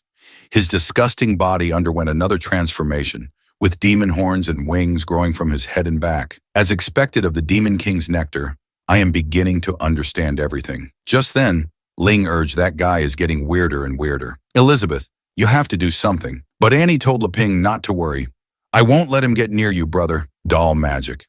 However, as soon as she finished speaking, Shaji pierced through Annie's chest with lightning speed. Seeing this, Ling rushed over, ignoring everything else, and pressed on Annie's wound. "Hold on.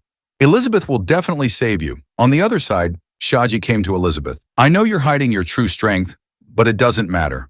I'll give you 2 choices. Willingly become my woman and take me back to your kingdom to help me inherit everything, or be played with until you're a wreck, and then used as a bargaining chip to get what I want." At that moment, tears welled up in Lang's eyes. He gritted his teeth and shouted, "Elizabeth, kill him!" Shaji glanced at Leping. When did a lowly servant like "You get the right to speak"? As he spoke, Shaji used his swift thunder kick, raising his 2 hoops to stomp on Ling. The floor was violently shattered and thick white smoke filled the air, but it was Shaji, not Ling, who was sent flying.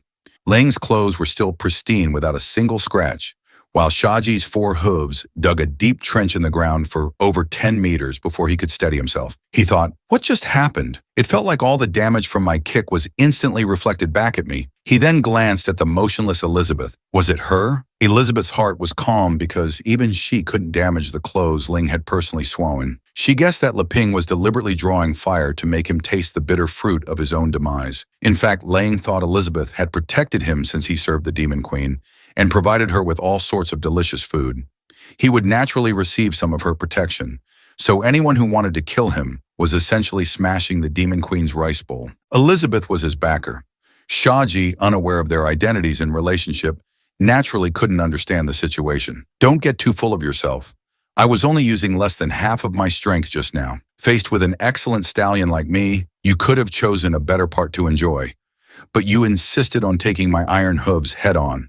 Then as you wish. This is my full strength attack. If you have the guts, try reflecting it again. However, as soon as he finished speaking, a huge object suddenly crashed into him from the left, slamming him hard onto the floor. Elizabeth asked the object coldly, "Are you finally awake?" Shaji, not understanding the situation, was already a bloody mess, stuck to the floor and constantly asking questions. Just then, a huge dragon claw vaguely descended from the void, followed by a dragon head as large as a mountain, too big to be seen in its entirety. Shaji was terrified. Is this the dragon's true form? Then what was it that I just killed? Meanwhile, the body of the fallen golden dragon gradually liquefied, eventually merging back with its true form's tail. Elizabeth thought to herself, using your tail as a cat teaser, that was a little trick we used to play. The one-star demon king, golden dragon guarding the treasure, was actually the little golden dragon Elizabeth had contracted with 500 years ago. Shachi couldn't believe it until he died. He had drunk the Demon King's nectar and possessed the power of a Demon King. So how could he lose? But his regret lasted less than 3 seconds before a huge dragon claw instantly crushed his body into a bloody pulp. A single dragon claw was as large as a mountain, and its full form was too big to be seen at a glance. At that moment, Looping was completely stunned. "Elizabeth, is this real?" But Elizabeth said, "You're right. This space doesn't actually exist." As soon as she finished speaking, the golden mountains around them dissipated like illusions, and the three of them were left floating in the void. Elizabeth knew that magic was Ling's weak point, but it seemed he still had it under control. Just then, the Golden Dragon King suddenly spoke a series of strange incantations to the group, as if it were some kind of password. The Demon Queen Elizabeth then spoke the second half, successfully completing the exchange. At that moment, crystal-clear tears fell from the Golden Dragon King's massive head, and with a poof, it transformed into its human form. "Master, it really is you. Amelia has finally waited for your return." Elizabeth said, "You've already been promoted to the Demon King rank, and you're still so childish. That's why I didn't want to come in and wake you up," Amelia cried. "No, no, Master. You left without a word for 500 years. Do you know how much I missed you? I was born from the heavens and the earth. It was you, Master, who found me in the lost secret realm and hatched me with your magic power. Then you gave me the name Amelia and personally taught and trained me. So Amelia made a vow in her heart to protect and serve you, Master. After I grew up, Amelia became your mount, carrying you to vanquish evil everywhere." Finally, to put an end to the constant wars, you decided to rule the world. Watching you achieve your goal of ruling the world, Amelia was very happy. But after that, the smiles on your face became fewer and fewer. Is it because you became stronger, Master? Amelia could no longer help you unexpectedly. While Amelia was patrolling the world for you, Master, you drew the holy sword to find the legendary hero. And after you left, there was no news of you. At first, your reputation could still intimidate all parties. But after 10 years, the undercurrents began to stir, and the crime rate continued to rise. Even the Beastmen tribe began to have chieftains declare their separation from the tribe. Among them, the dwarf minister, Himmerdinger, suggested that everyone go to their respective territories to stabilize the situation and wait for your majesty's return. The elven minister, Tavara, asked Jamuji, "You've been with her majesty the longest. Could it be that her majesty really ran into trouble with that legendary hero?"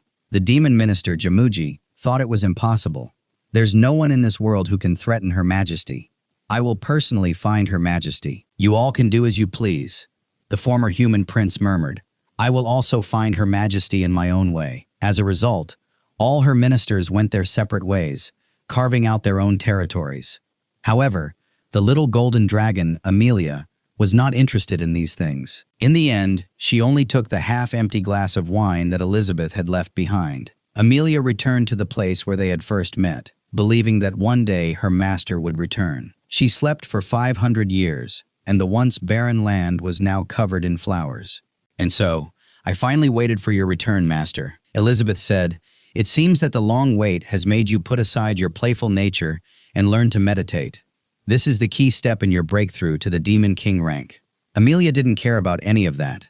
Breakthroughs, Demon King ranks. She wanted none of it. She only hoped that her master would not leave her again. Just then, the hero Leping urged Elizabeth, "Let's not reminisce for now. We need to save Sister Annie." But as soon as he finished speaking, Annie suddenly opened her eyes.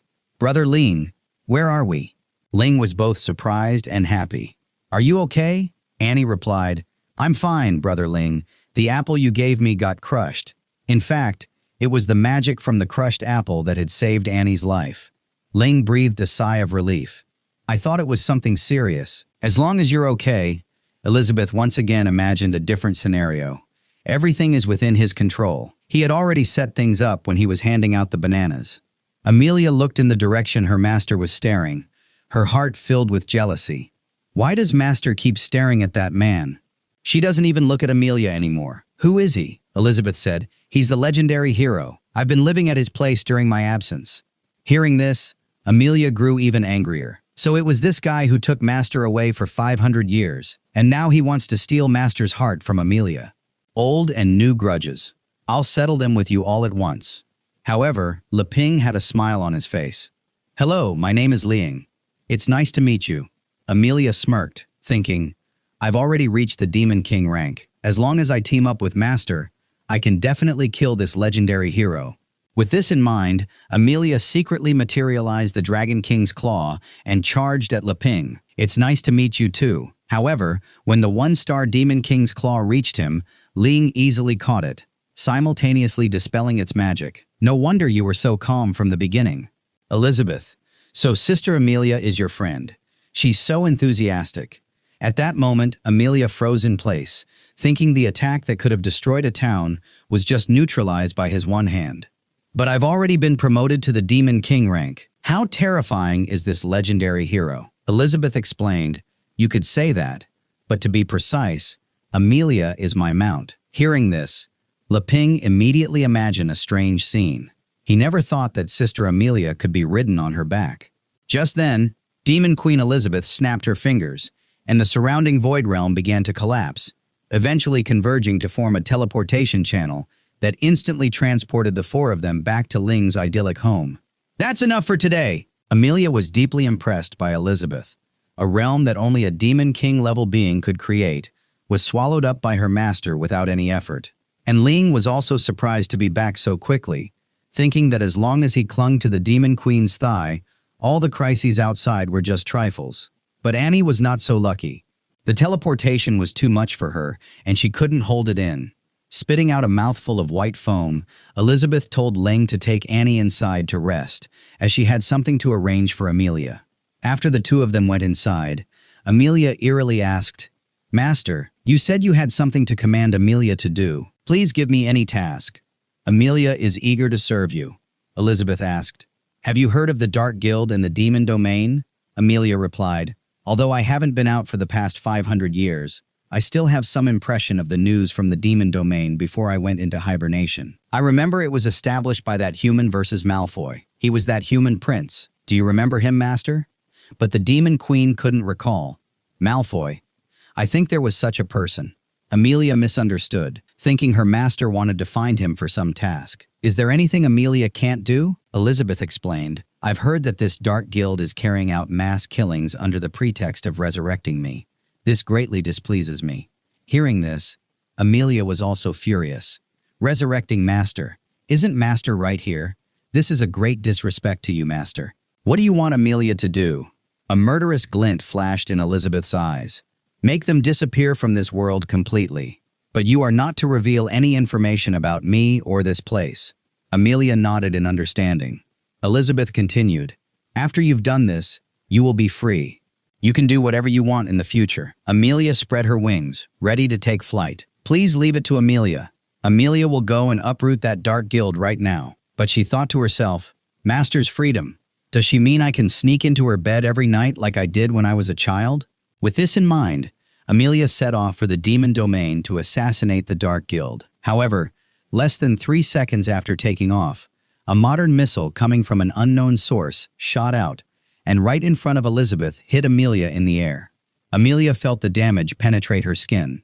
The opponent was a highly dangerous magical beast. At that moment, on the ground, Wang Kai's system detected that the target had not been shot down. It immediately raised the defense level to 2 and fired another missile. This time, Amelia used her skill, Dragon King's Wings, in advance and successfully blocked the missile.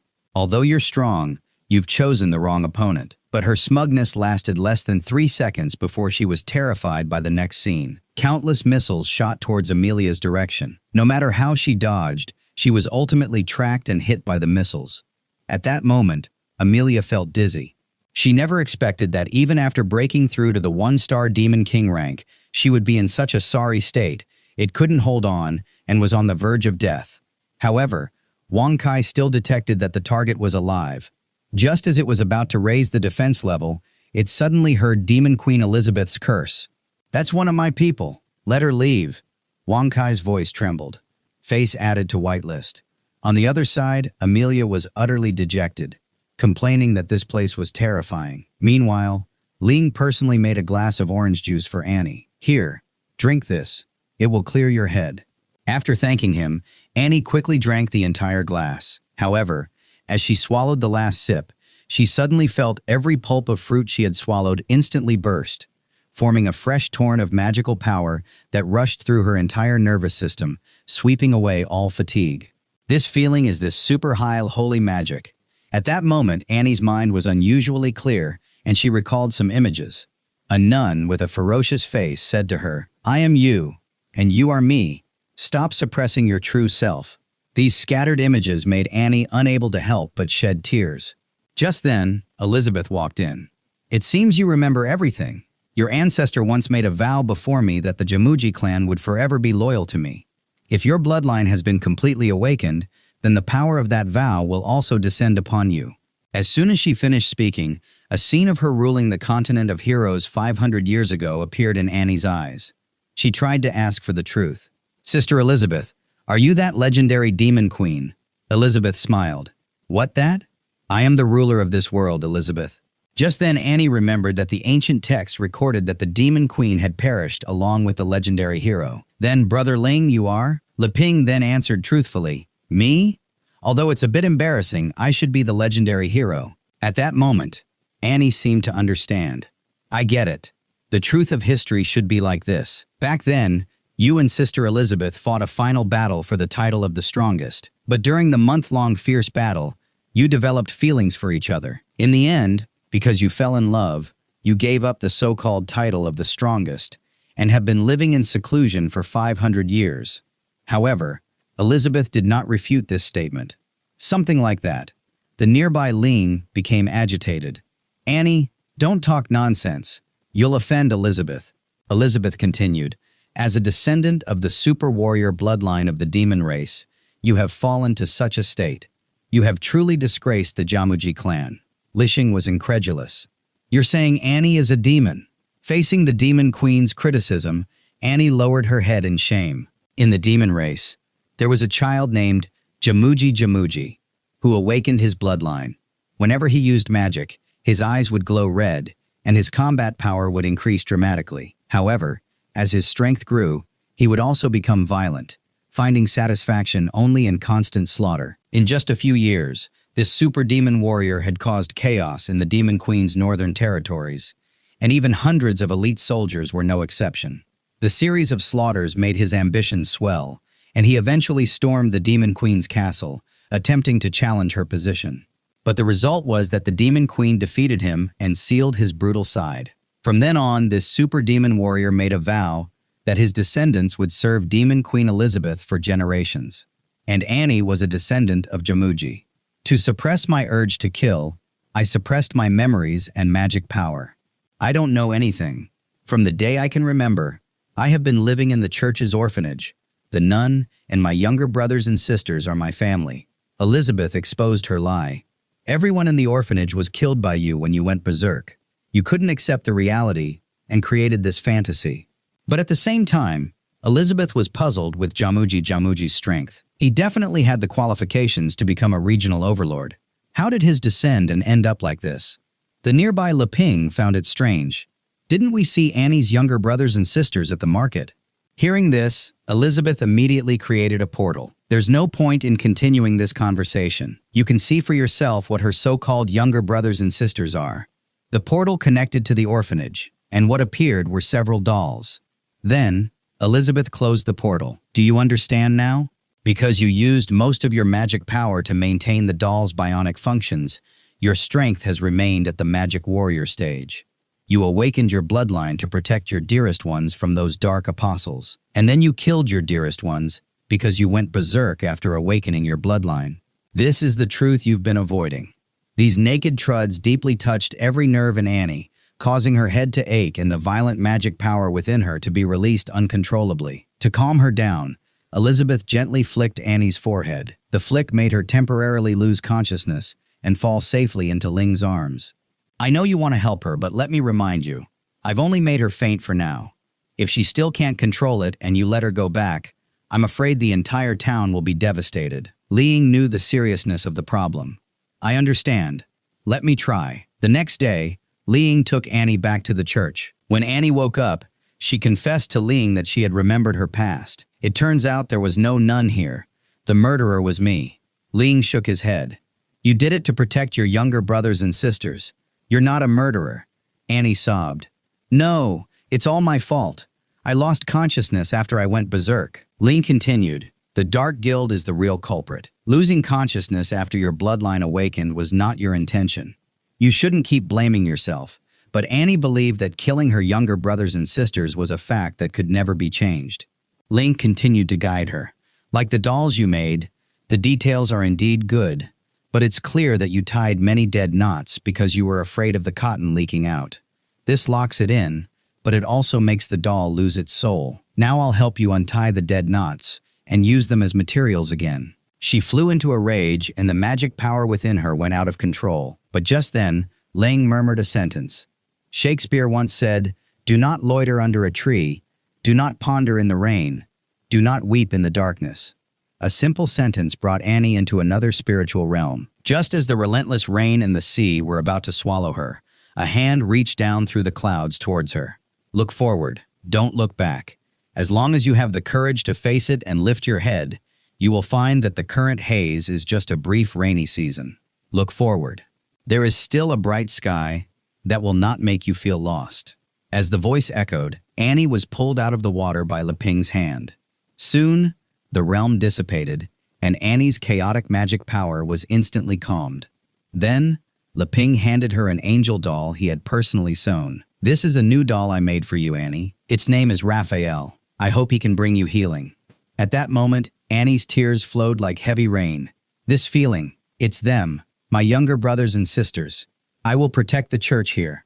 Having untied Annie's long-standing knot, Ling breathed a sigh of relief. It was a good thing he had learned from the system before, in exchange for books on psychological treatment. However, to be safe, he would still need to make regular follow-up visits.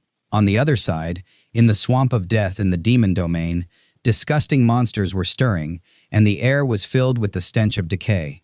Amelia was furious upon her arrival. Unforgivable to turn my master's territory into such a mess. However, when she entered this area, she faintly heard greedy whispers. Whoever kills her first gets the right to dismember her. Fresh food has arrived. However, as soon as the monsters finished speaking, they were blasted into pieces by Amelia. Damn, VS. Did that guy turn my master's territory into a garbage dump? This time, no more monsters dared to approach.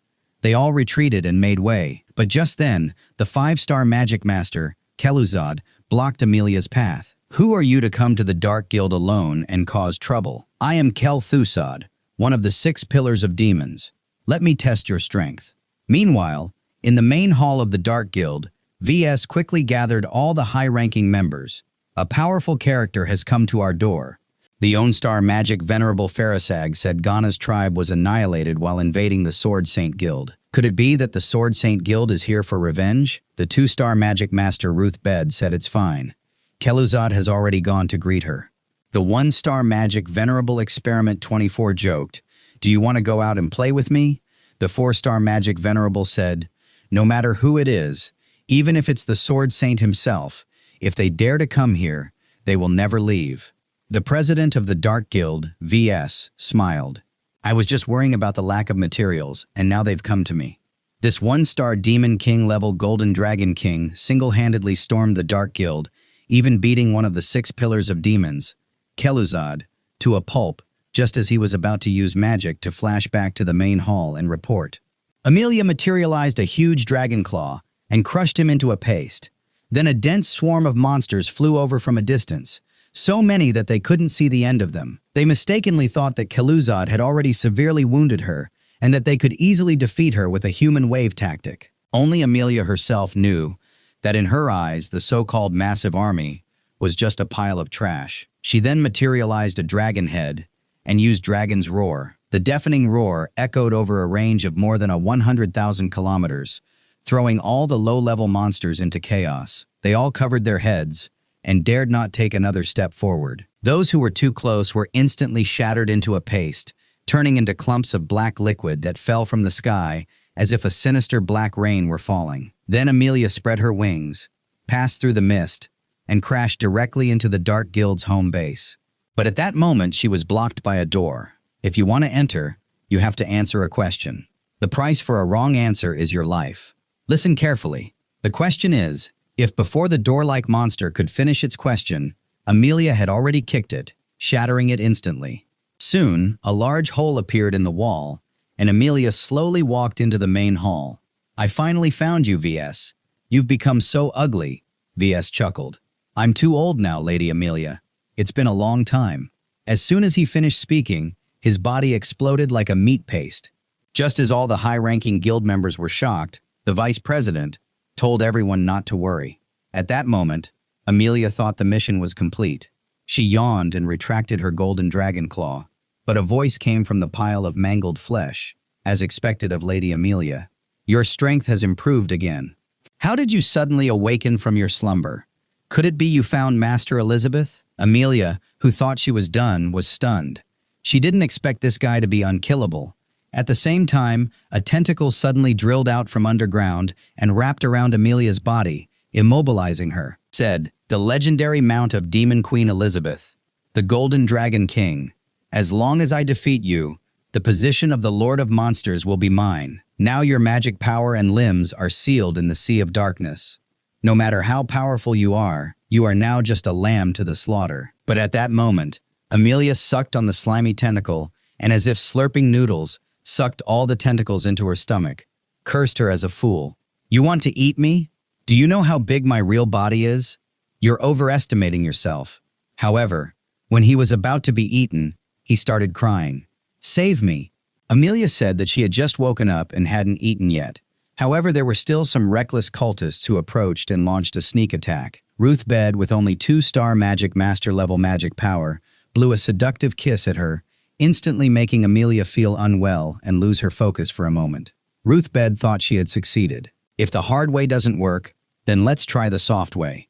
From now on, you are my captive. But Amelia suddenly burped, and the burst of magic power sent Ruthbed flying. Stupid octopus trying to multiply in my stomach. I'll digest you in one go.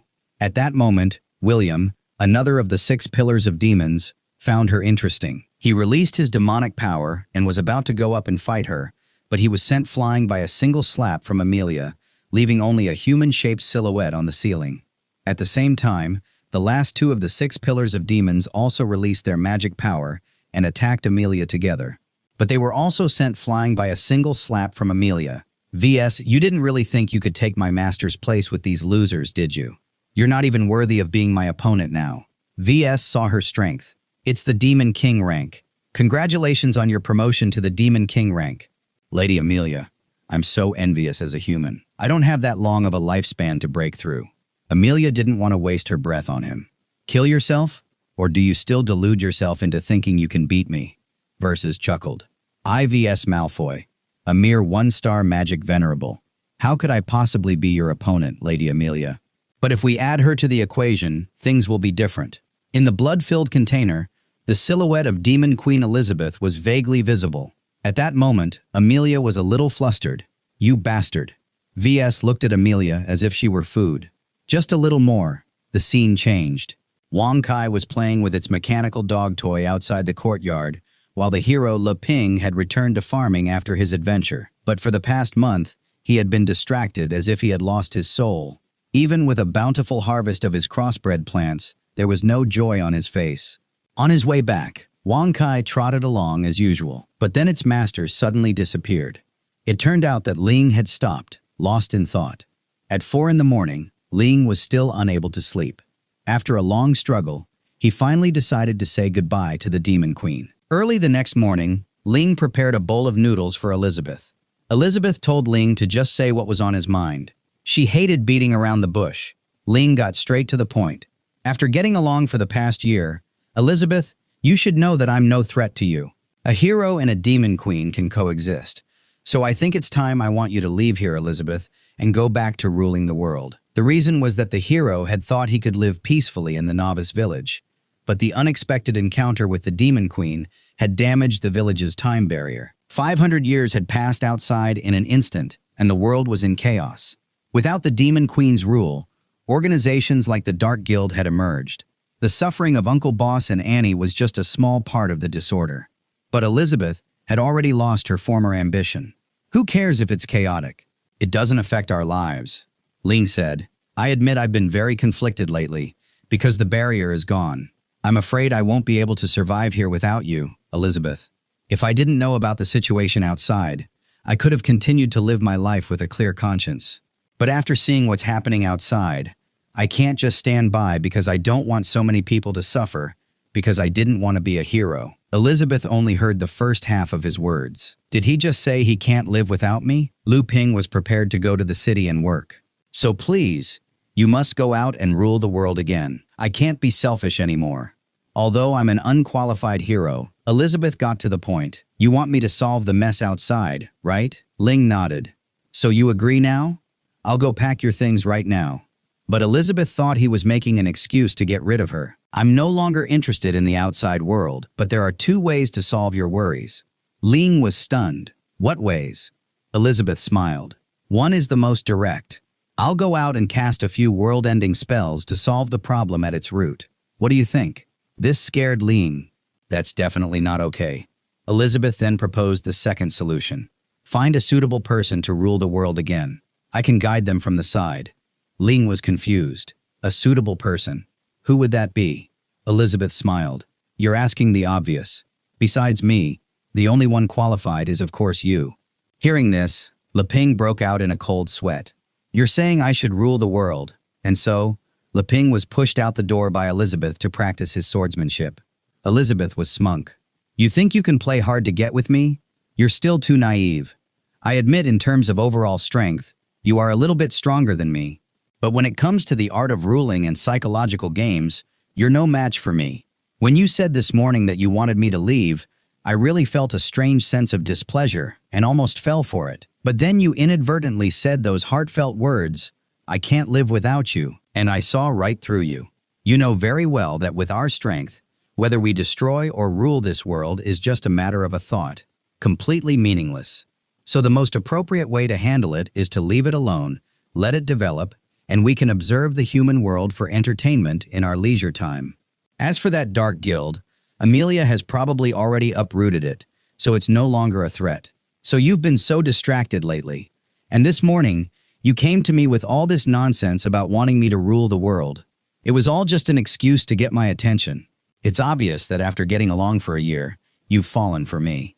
The hero possessed the most powerful, creative, and productive abilities, while she mastered the most advanced swordsmanship and magic. If they combined to produce the strongest child, they could surely break the limitations of their plane of existence. Now, I'll have you practice the swordsmanship you're least skilled at as a form of prenatal education. Seeing Elizabeth smiling to herself, Le Ping was speechless. What is she thinking? Does she really plan to teach me swordsmanship and magic so I can go and destroy that Dark Guild? But as he swung the holy sword for the 100th time, something happened.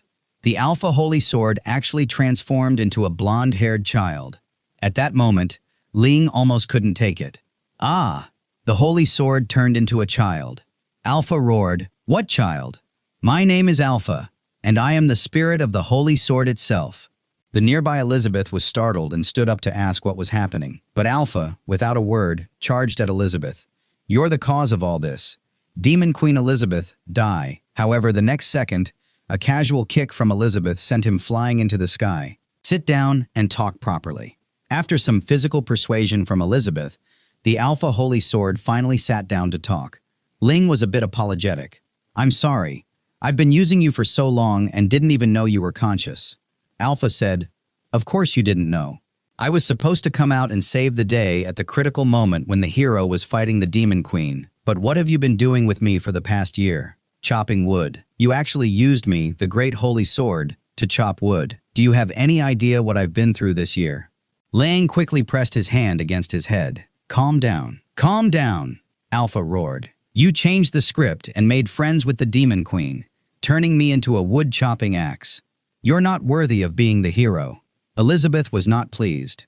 You really want to kill me, don't you? Hearing this, Alpha's expression changed in a second. It's all that boring system's fault for its random settings. Now it's already dead. Theoretically, Lady Elizabeth should be my savior.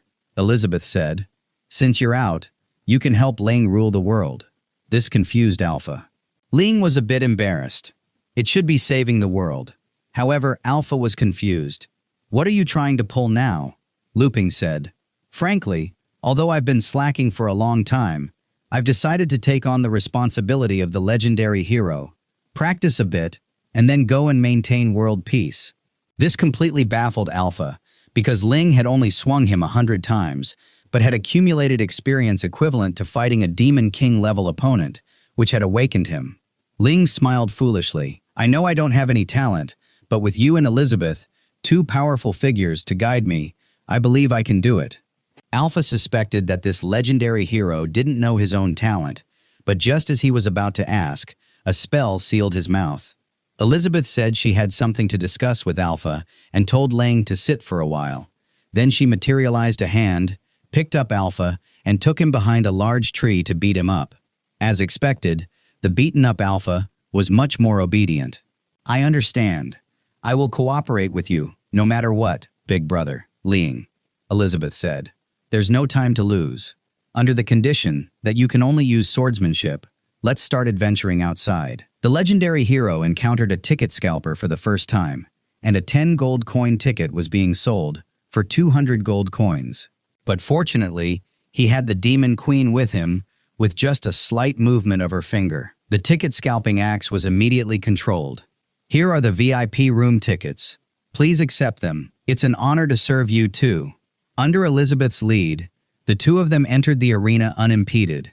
Leaning looked around as expected of the VIP room. It's so luxurious. Just then, a woman from the Sword Saint Guild named Anna asked her companion Luna, Look over there. Are those two on the invitation list? Luna guessed. Maybe they're from some other guild. After all, their president helped us a lot. After sitting down, Ling was a bit nervous and seemed uncomfortable, while Elizabeth told him to take out the snacks. Soon, the final match between the four major guilds finally began.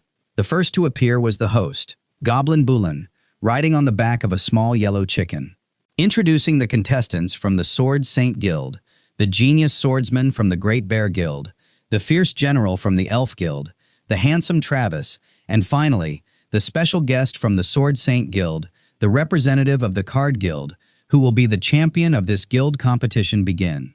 After the host jumped off the stage, the four of them stared at each other for a full 3 minutes, without anyone making a move. Among them, Travis glanced at Jala. Strong limbs, simple mind. This muscle-bound fool from the Great Bear Guild was clearly cannon fodder. As for the Card Guild, it had just been established and was only given a spot in the competition because it had helped the Sword Saint Guild kill one of the 6 pillars of demons. So, in this match, the only one who could truly pose a threat to him was the one from the Sword Saint Guild, the Blue Sword. Just then, Jayla from the Great Bear Guild suddenly went berserk and charged at the others with a raging bull charge. Travis reacted almost simultaneously, leaping into the air and shooting arrows in 3 different directions. Ching from the Sword Saint Guild and Eve from the Card Guild dodged the arrows, while Jala caught the arrows with his bare hands and broke them. Little did he know the broken arrowheads were seeds. Upon contact with the ground, their stems dug into the soil and grew into countless thick waving vines, eventually forming cages of aerial roots that trapped everyone inside. You barbaric, foolish primitives should be locked in cages. Jala laughed. With just these few rotten roots, I'll crush them all. With that, he charged at the vines with a raging bull charge, but the vines instead wrapped around Jail's limbs, and the pink sticky substance on them hindered his movements. Travis explained, "Those are the aerial roots of the bubblegum tree. When impacted, they contract and secrete a highly viscous sap. You muscle-bound fool." As he spoke, Ching had already drawn his sword and cut through all the aerial roots in the cage. His cutting speed was so fast that the roots didn't even have time to secrete their sap. Ching didn't even look at Travis. "I'm sorry for destroying your masterpiece." Travis's eyes were filled with a crazed look. "It's fine. You can pay for it with your life." It was supposed to be a 4-person free-for-all final, but this handsome elf had offended all 3 parties from the start. Now, he was foolishly shooting a swarm of butterfly explosion arrows at the blue sword. However, Ching just murmured, reaching the state of no self. With that, his eyes opened and the sword energy of the blue bird swept out, deflecting all the incoming arrows and even cutting off the hand Travis was using to draw his bow. Blood splattering everywhere, Travis stumbled and knelt on the ground. Ching raised his sword and walked slowly towards Travis. "You've lost." Travis sighed that he was indeed a genius from the Sword Saint Guild, but then his lips curled into a wicked smile. "But don't forget, I'm also a genius from the Elf Guild." As soon as he finished speaking, Ching had already sensed the danger, but an explosion had already occurred nearby, and green flames instantly engulfed Ching. His sword was blown away, and Ching crossed his fists in front of his chest to withstand the full force of the explosion. Just then, Travis spat out a seed from his mouth and onto the ground, causing it to grow rapidly. A huge healing lily emerged from the ground and connected to the wound on his shoulder, forming a new arm. "I admit your Sword Saint Guild is indeed strong, but your attack methods are too monotonous. That's your weakness." But as soon as he finished speaking, a pair of giant fists suddenly descended from the sky and crushed Travis. And just like that, the so-called handsome man from the Elf Guild was turned into a pancake. Ja's eyes were red, and he looked bloodthirsty. This aura felt familiar to Chen. He quickly retrieved his fallen sword and analyzed that Jala had used his sweat to escape Travis's aerial root cage. Jala, exuding the evil aura of the Dark Guild, then released 70% of his muscle power and slammed his fist at Ching. However, Ching had already leaped into the air, dodging while simultaneously delivering 5 quick slashes at Jala. But the sharp sword energy only left shallow marks on his muscles, not only failing to harm Jala, but also making him even more frenzied. At that moment, even Ching was surprised. His sword was actually blunted. Without delay, Jala released 80% of his muscle power and charged at Ching. This time, Ching couldn't dodge in time and had to block with the flat of his sword. The result was that he was sent flying over 10 meters and his sword was twisted beyond use. Ja then released 90% of his muscle power, continuously trying to hit Ching's agile movements, leaving one huge crater after another on the field. Ling was amazed. "Elizabeth, who do you think will win in the end?" But at that moment, Elizabeth had seen something and fell silent. Anna from the Sword Saint Guild found it strange. Ching's sword was a beer-rank weapon forged in the Dwarf Kingdom. How could it be broken by a single punch? And when did the people from the Great Bear Guild become so strong? Could it be the Dark Guild's doing again? Meanwhile, in the audience, an elder from the Sword Saint Guild, we said to the elder next to him, "It's apostle transformation. Do I need to intervene?" Sword Elder Bali snorted. "Those two can handle an apostle transformation of this level. You agree, right, boss?" However, the nearby Uncle Boss was trembling.